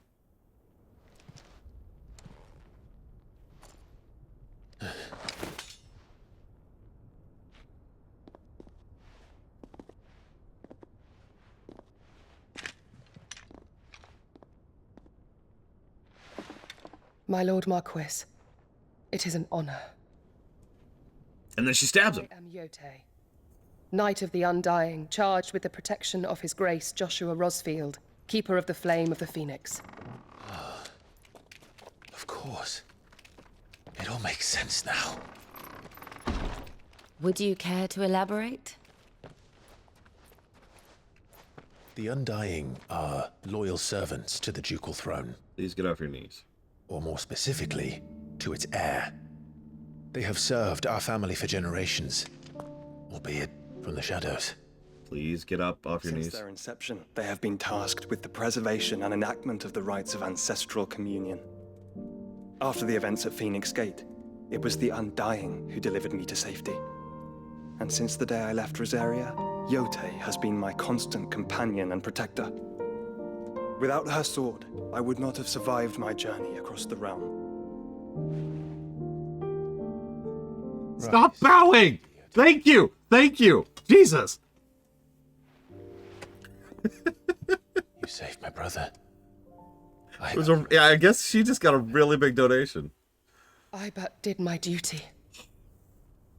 Come now. Tell us what you've discovered. Your Grace. It is as you feared. The vessel we spied off the coast of the Crystalline Dominion on the night of her fall. It was the Einherjar. Beyond any doubt. The Black Galleon. Joshua, the Einherjar is the Royalists' flagship. What business would they have in the Dominion?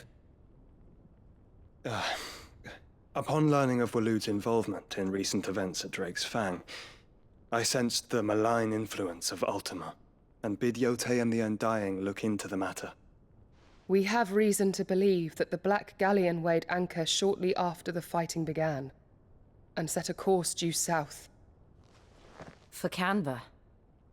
Then it is Waloed knights who besiege the cities. What is left of them, yes. And the Black Galleon sails at but one man's behest. Barnabas Tharm.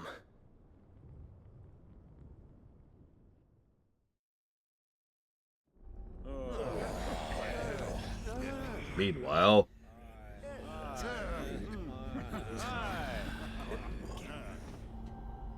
But are we truly safe here in the Agora? No. The city guard have been paid, if that's what you're implying. All the more reason for them to run. Well, you are free to leave, Lord Minister. Markets abandoned, warehouses aflame, blackened hulls choking every port in the capital. Canva is ruined. The realm teeters on the brink of chaos, and all you can think about is commerce! Forgive us! We were not aware Dhalmekia now subsisted on charity! Not quite. How dare you!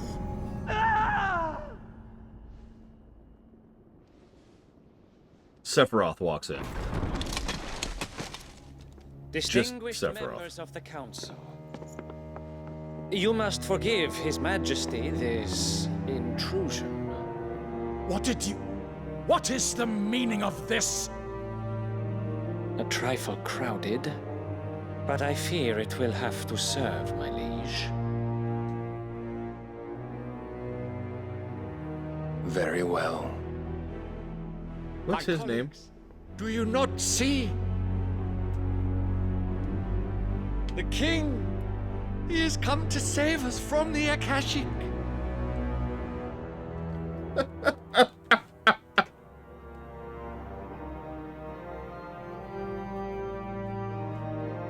He is a gift from the heavens, divine intervention, our very salvation.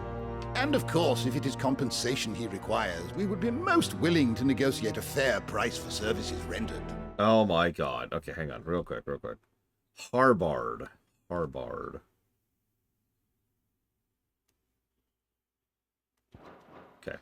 Fools.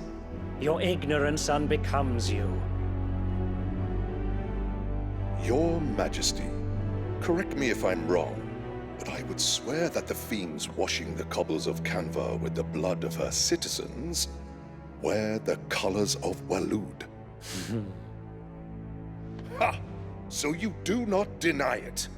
Guards, fetter them, and see our guests to the dungeons!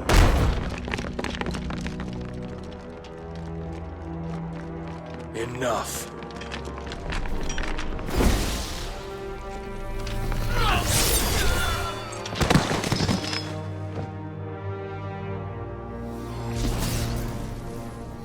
Pathetic creatures.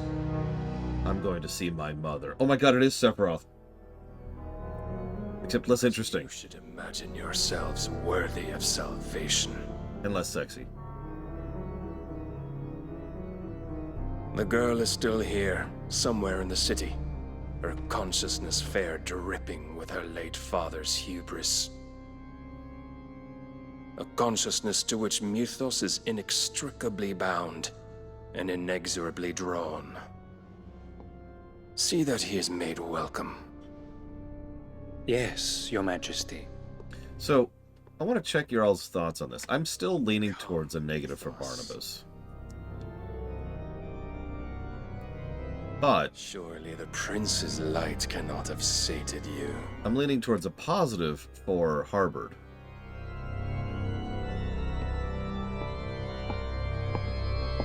The dragon.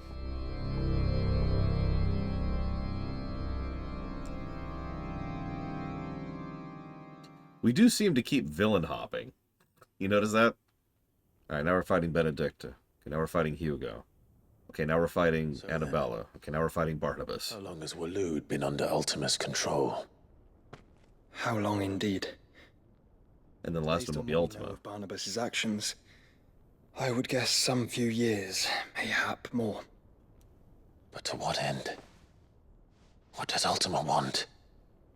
The tapestry. Show them.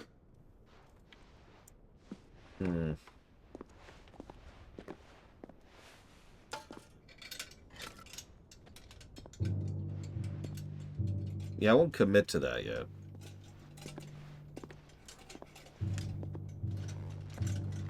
Look, Qualitas. Nobody paid me to do the DLC, okay? By the flames. Phoenix Gate, Drake's Breath, and now here. But what is it? It is old, ancient, even.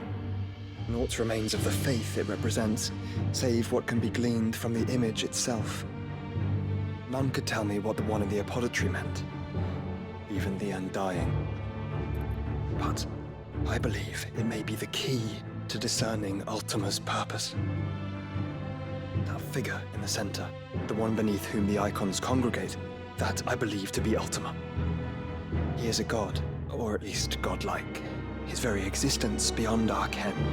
The icons, and by extension their dominance, are meant to be his subjects, and while some, like Barnabas, have accepted this role, others have rejected it. Like you, Clive, which is rather inconvenient, as it appears he needs you most of all. And gods don't like to be disobeyed. No, I don't suppose they do. Only the gods with tiny dicks. Clive, may I tell Yote of the lake? By all means. Yote, I will be accompanying my brother to the Free Cities. Whilst we are afield, I would have you watch over those Clive has made his wards. Omielos delan tuisag ilith. Though well concealed, the hideaway lacks trained fighters to defend its occupants should they be discovered. But it is my duty to... As it has ever been my brother's duty, remember. If that is your wish, Your Grace. But please be safe. If aught were to befall you, You have my word.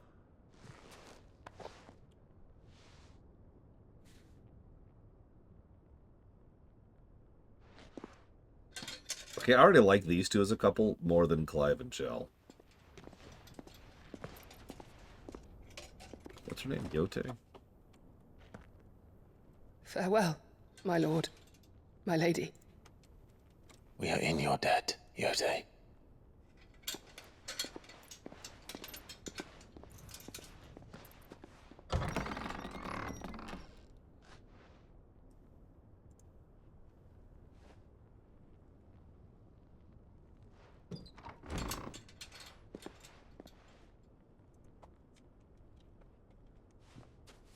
Let's find our friends.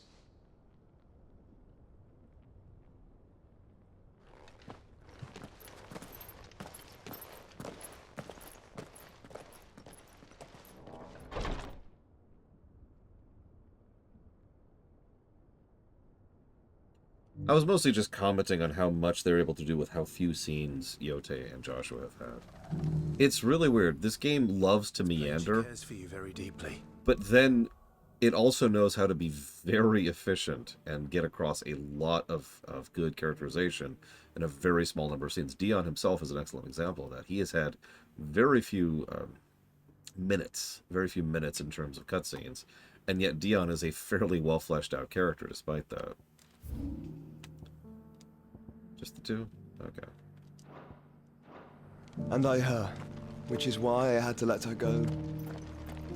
Opportunity beckons. Who among you is bold enough to heed her call? Is that blade for hire, perchance? Because I have a mind to make a killing. Figuratively, I hope. Well, yes and no. A passing caravan carried with it a rumor most fortuitous for one in my trade, that an elder dread evis had been sighted in the fields of Carava. Dread evis are aggressive beasts.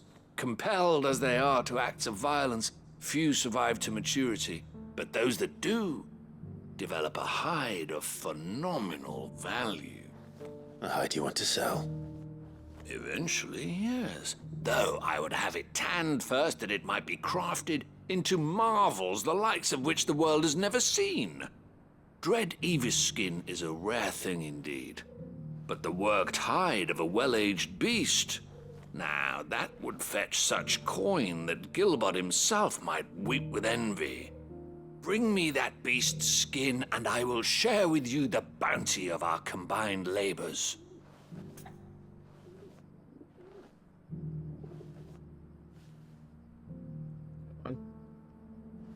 Hello, game. Yes, I would like to do this. Hello, game. All right. There we go. I'll hunt your evis. Jesus. Of course you will.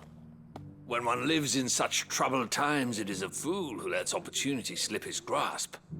Leave Tabor through the east gate, but take the path that branches west. Once you reach the checkpoint at Tovany, you are a mere stone's throw from the fields of Carava. I eagerly await your safe, and above all, triumphant return.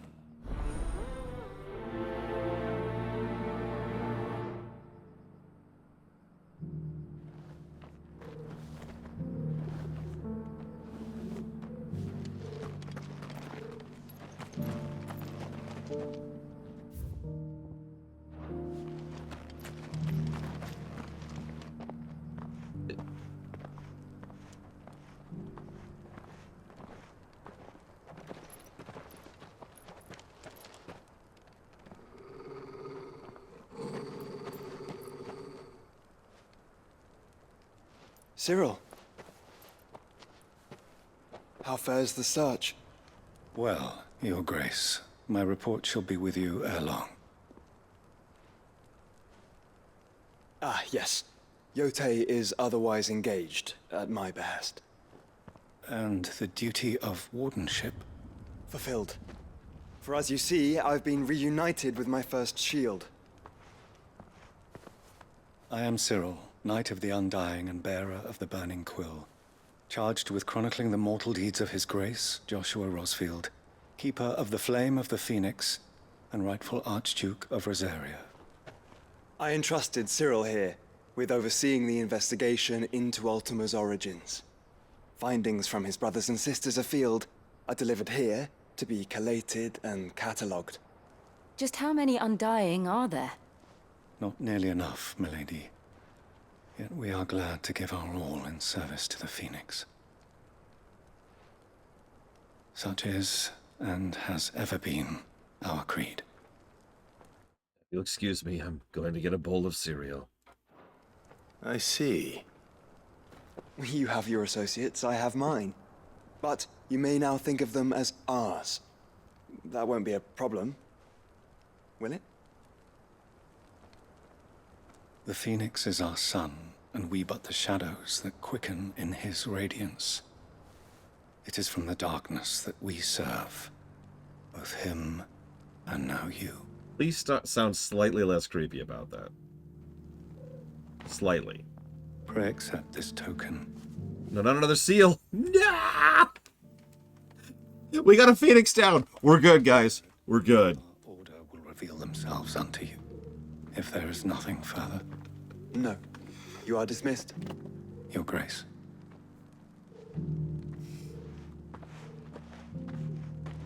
Where's our sash? We'll talk about this later. I want a sash with my seals on it. Cyril seemed very, You certainly keep strange bedfellows, Joshua. Hang on one sec. How do I get up there? Yeah, I just want like a vest, you know? Some kind of overcoat, maybe?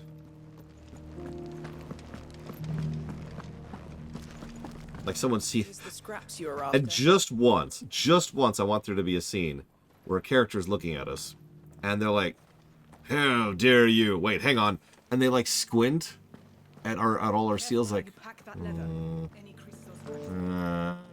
don't recognize that one. I don't recognize that one. Oh, yeah, okay. You're with her. All right, cool. I can talk to you now. You there! The strapping lad with the sword. Finally, no one was paying me the slightest heed. Is something wrong? At the university, the students would hang on my every word. Sadly, this far from home, I'm just a vagrant greybeard. The university? You're a scholar. A specialist in ancient cultures, the most accomplished in all Valisthea, some have said. Not that I look the part in these tattered rags. In my heyday, no obstacle could have kept me from my studies. Yet here I am, a wizened windbag, bested by the many steps of Tabor. The answers I seek lying just beyond my enfeebled reach. Would you do an old man a kindness and brave the stairs in my stead? You'll be amply rewarded, of course. I do like money. Climb the stairs and... And memorize a few inscriptions for me. Assuming you know your letters, that is. Some courteous soul is rumored to have carved clues to Tabor's rich history into stones dotted about the village. 3 of them, to be precise. 1 each to the north, south, and east. I'm here in the hope that those carvings might shed light on a riddle I've been pondering for some time. Namely, the otherwise undocumented origins of Tabor's unique people. People quite unlike those of neighboring lands. I can't promise I'll remember everything perfectly. Remember what you can. I'll piece together the rest. Make for the domed pavilions, and you'll have no trouble finding the stones.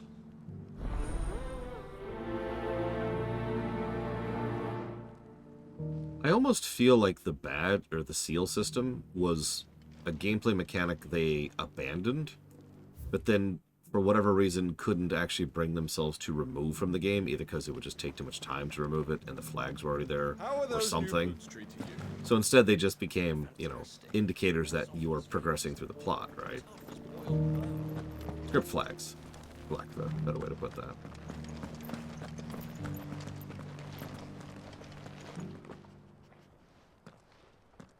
Paper and charcoal? Oh no, I have to remember all this crap, don't I? Well, I've already forgotten everything that History would be complete without mention of the mother crystals.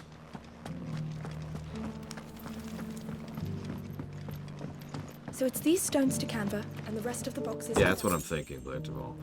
Because of how development works, they could have been well into production, then they're like, you know what, let's just axe this. And yeah, here we are.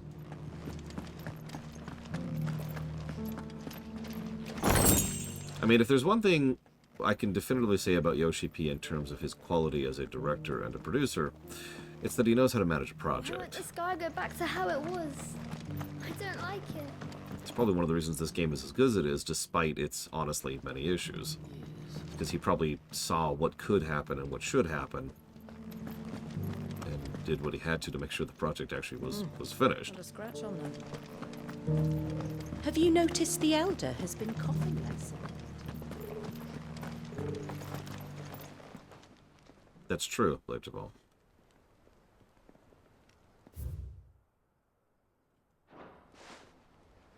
What golden plains might the wanderers have called home, I wonder? Mister, Mummy made a pottage from it. A lot of chests I can loot around here. No kidding, Asdamine. FF games have had troubled history for a long time. Poor 15. Farmers must have settled here in Tabor. I should speak to the old scholar. I forget everything I've read. I speak ill of 15 a lot, but to be very clear, that game is one of those it's miraculous, it's this good kind of games. I feel so bad for the developers of 15. Like, my heart goes out to them. The engravings were in good repair considering their age. Oh, what that I could have seen for myself. Oh, come, don't tease me now. What did you learn of this place and its people? Let's start with the engraving to the south, shall we? What did it say? The great good Mughal Guardians. Yeah, as I say, let's see. So FF1 had a troubled production cycle. FF4 had a troubled production cycle. 7 had a troubled production cycle. 8 didn't really. 9 didn't really. 10 was pretty smooth. 10.2 was a little troubled. Just moderately troubled. 12 was pretty troubled. 13 was okay, but then 13.2 was having some issues, and 13.3 had some issues, and 15 I think is actually the worst, and then we're here. So yeah, no, I think actually that's the angle there. Yes, Blade of All. Guardians of the Crystal, the first stones of Tabor, sacred hold thy noble blood, till ends the mother's labor. Oh, sorry, I wasn't counting 14, as I often don't. Not really on purpose, it's just, it's different categories in my head. But yes, for those of you who want to know a little bit more about the original FF14 1.0, please go watch the first VOD of the FF14 lore run. Just the first one. I do nothing but talk about 1.0 for like an hour and a half. I'm pretty sure that was it. Fascinating. It would seem the founders of this city were descendants of those fallen charged with protecting the mother crystals. But whatever could have driven the Guardians so far from their sacred charges, I wonder? The engraving to the north is next, I think. Wanderers of the Golden Plains, lay your roots in stone. With pride recall thy noble past, and make these rocks a home. Or, I think that was it, at least. No doubt you're right. There are vestiges of nomadic customs in Tabor its guardian roots could never account for. This is proving most enlightening. Now, for the final stone.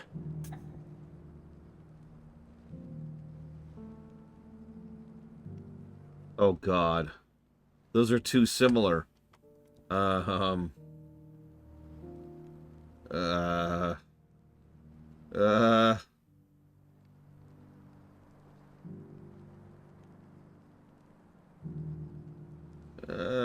one.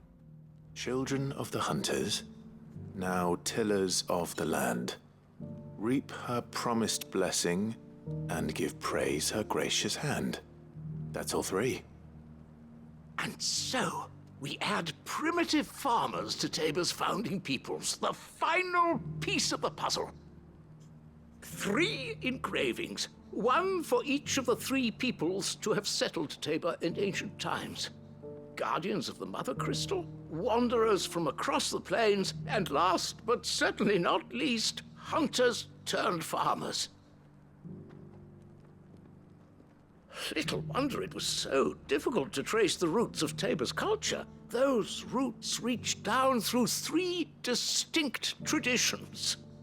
Nonetheless, one cannot help but wonder why this fact is not better known among scholars, given that the stones stand here for all to see. Too many stairs, perhaps. Ha! Too many by far. Here, and thank you.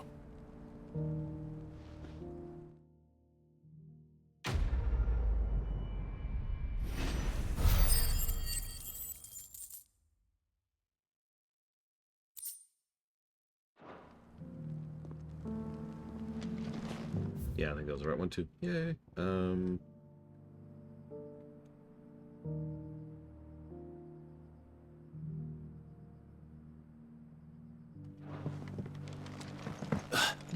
And yeah, Chrono Trigger. Oh God, what's the full list?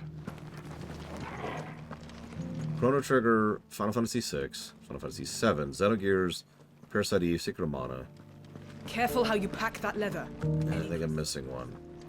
All shared a weirdly large amount of development team, resources, ideas, and concepts. And a lot of that was rejiggered around depending on what they decided any given idea would go towards. Which is why you can see some vibes and similarities across them.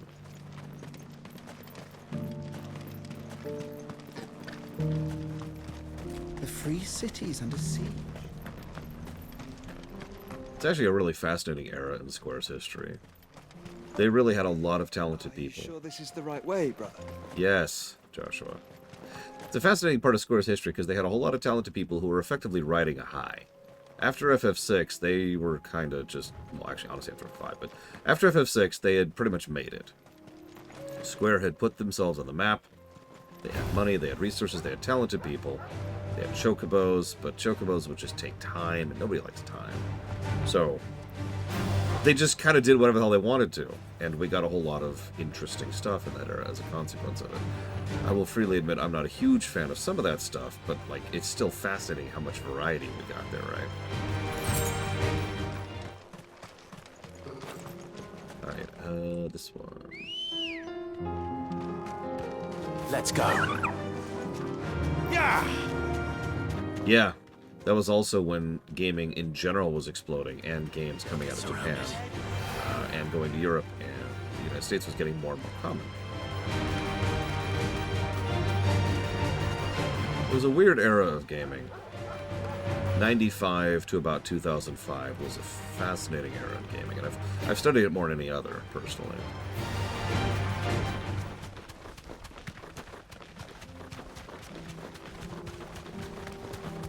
Apparently there's a teleportation crystal back there. It's too late now. Can't go back for it. It's gone. Alright, for real, where is it?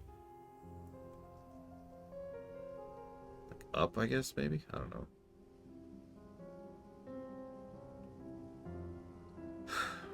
I don't mean to sound like I'm beating a dead horse, but I really think they need to pull back on their graphical ambition. Specifically graphics. This game's very pretty and all, and that's nice. But maybe rein that in for a little bit. Especially since the industry, the AAA industry, is actively in the middle of collapsing.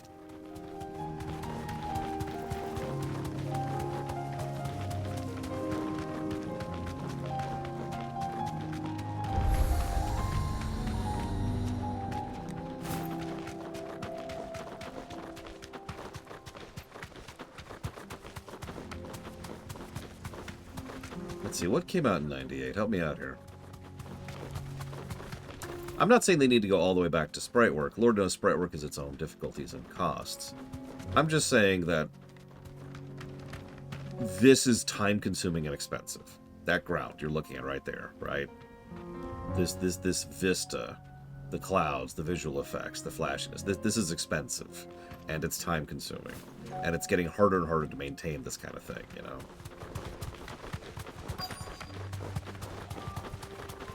That's one of the reasons. Only one of, but still one of the reasons. That's funny.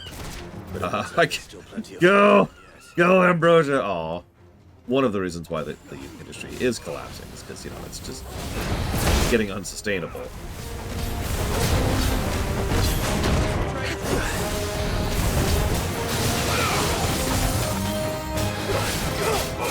That's a lot of games in 98. Jesus Christ. I know 98 is one of those years that people tend to put forth as the, or at least a contestant for the best year in gaming.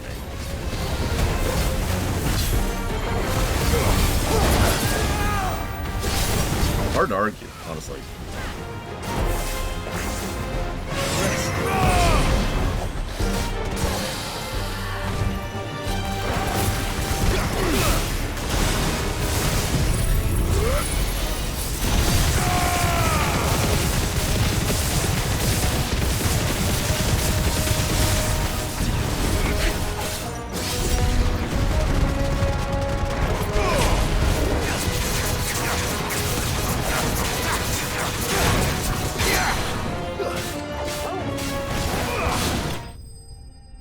Yeah, exactly, Blitterval. They have so many incredibly talented people at Square. Try not to bleed them out, you know? This thing reeks. The sooner it's off my hands, the better. I mean, talented people are being ruined by terrible management around them. Lore shock, right?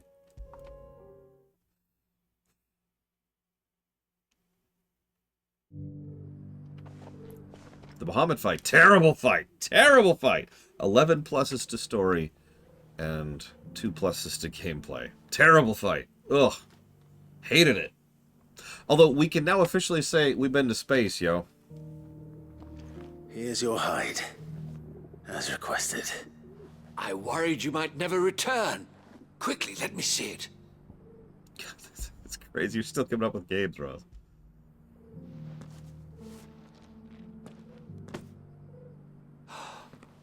Oh, as supple as a maiden's cheek, yet as adamant as her virtue. This is everything I had hoped for, and more. Clearly, my trust in you was not misplaced. You must be a hunter of considerable talent to have bested the beast with nary a scratch. Join me as my honored partner.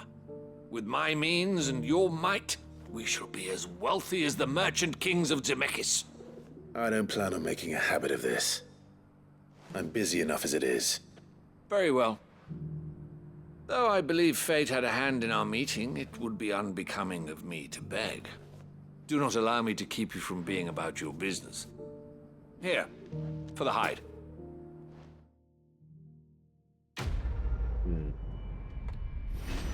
I had to look up the year to verify.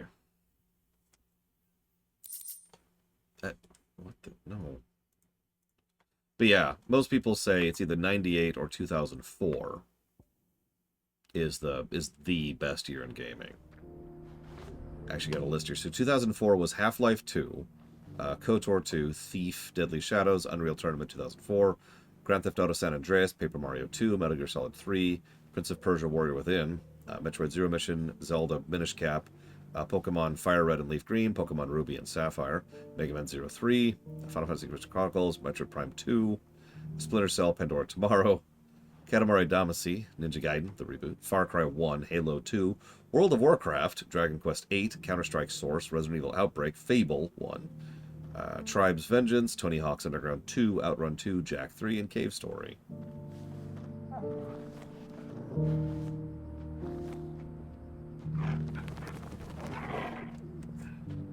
And yeah, I love how Clive's just like, I ain't doing your extra side quest. But you just did the first one. Yeah, the first one. I ain't doing the second one, buddy.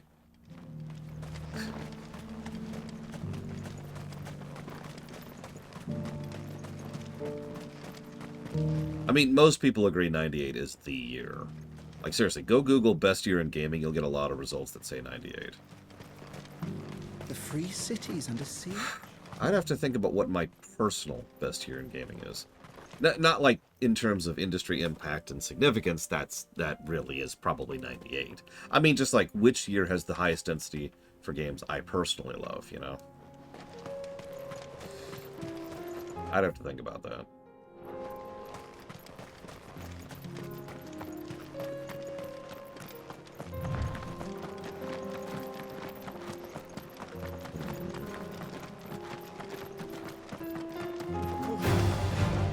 Orcs. Then let us be rid of them. Okay. Well, 94 is a pretty easy one. Like, 94 had Chrono Trigger and Final Fantasy VI, I think. So, that's already just two of the biggest swinging dicks in the industry. Don't get surrounded. I think Secret of Mana was 94 as well, and I know Super Metroid was 94. So, Civ 2, which introduced me to strategy games. Smoke. Is the city fallen? When did Warcraft 2 come out? And now you got me curious. Hang on. Grab a save. No reason. Hang on.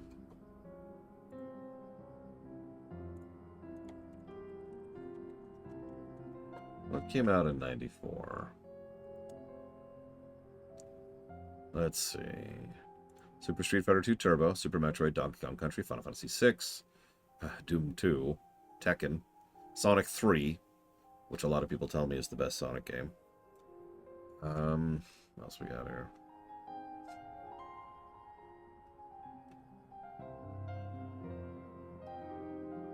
The aforementioned Super Metroid. Earthbound. Originally. TIE Fighter. SimCity 2000. Oh, nope. Apparently that came out in 93. Never mind. Oh, never mind. I see why it's saying it. That's what I'm thinking, little one. Sorry, forgive me the indulgence here.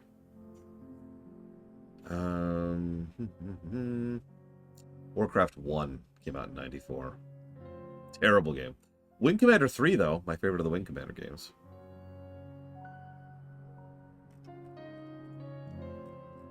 I don't know. I think even despite FF6 and Super Metroid, I think 98 still might beat that.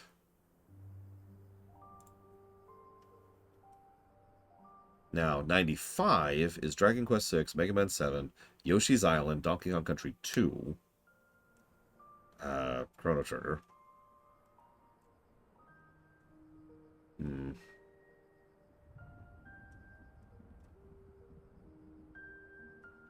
That's all that's actually jumping out at me here. Was Lufia 2 then? It's not even listed here. I believe you. Mech Warrior 2 was 95.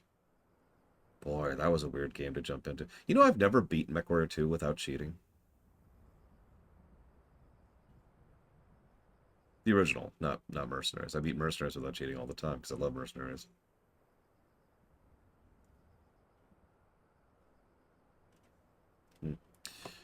Suikoden 1 was also 95.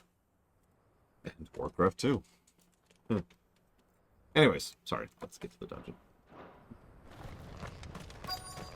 We've got a date with Odin. I don't know when Diablo 2 was off the top of my head.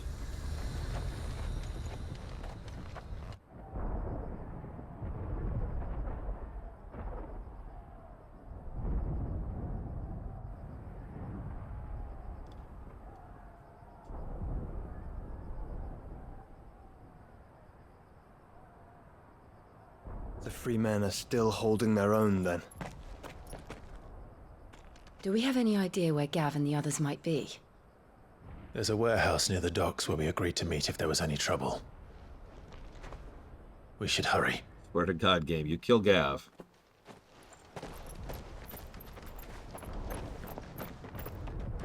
Game keeps threatening to do it, too.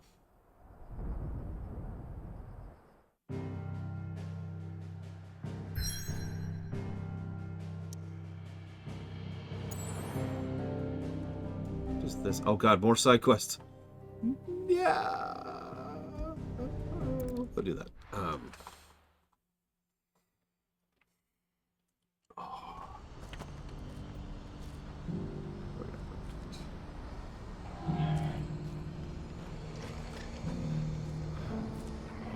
I think we'll go ahead and push these side quests off to tomorrow. We'll do them. Don't worry, don't worry. It looks like we just unlocked a couple. And then we'll go ahead and we'll fight, I'm guessing, Odin.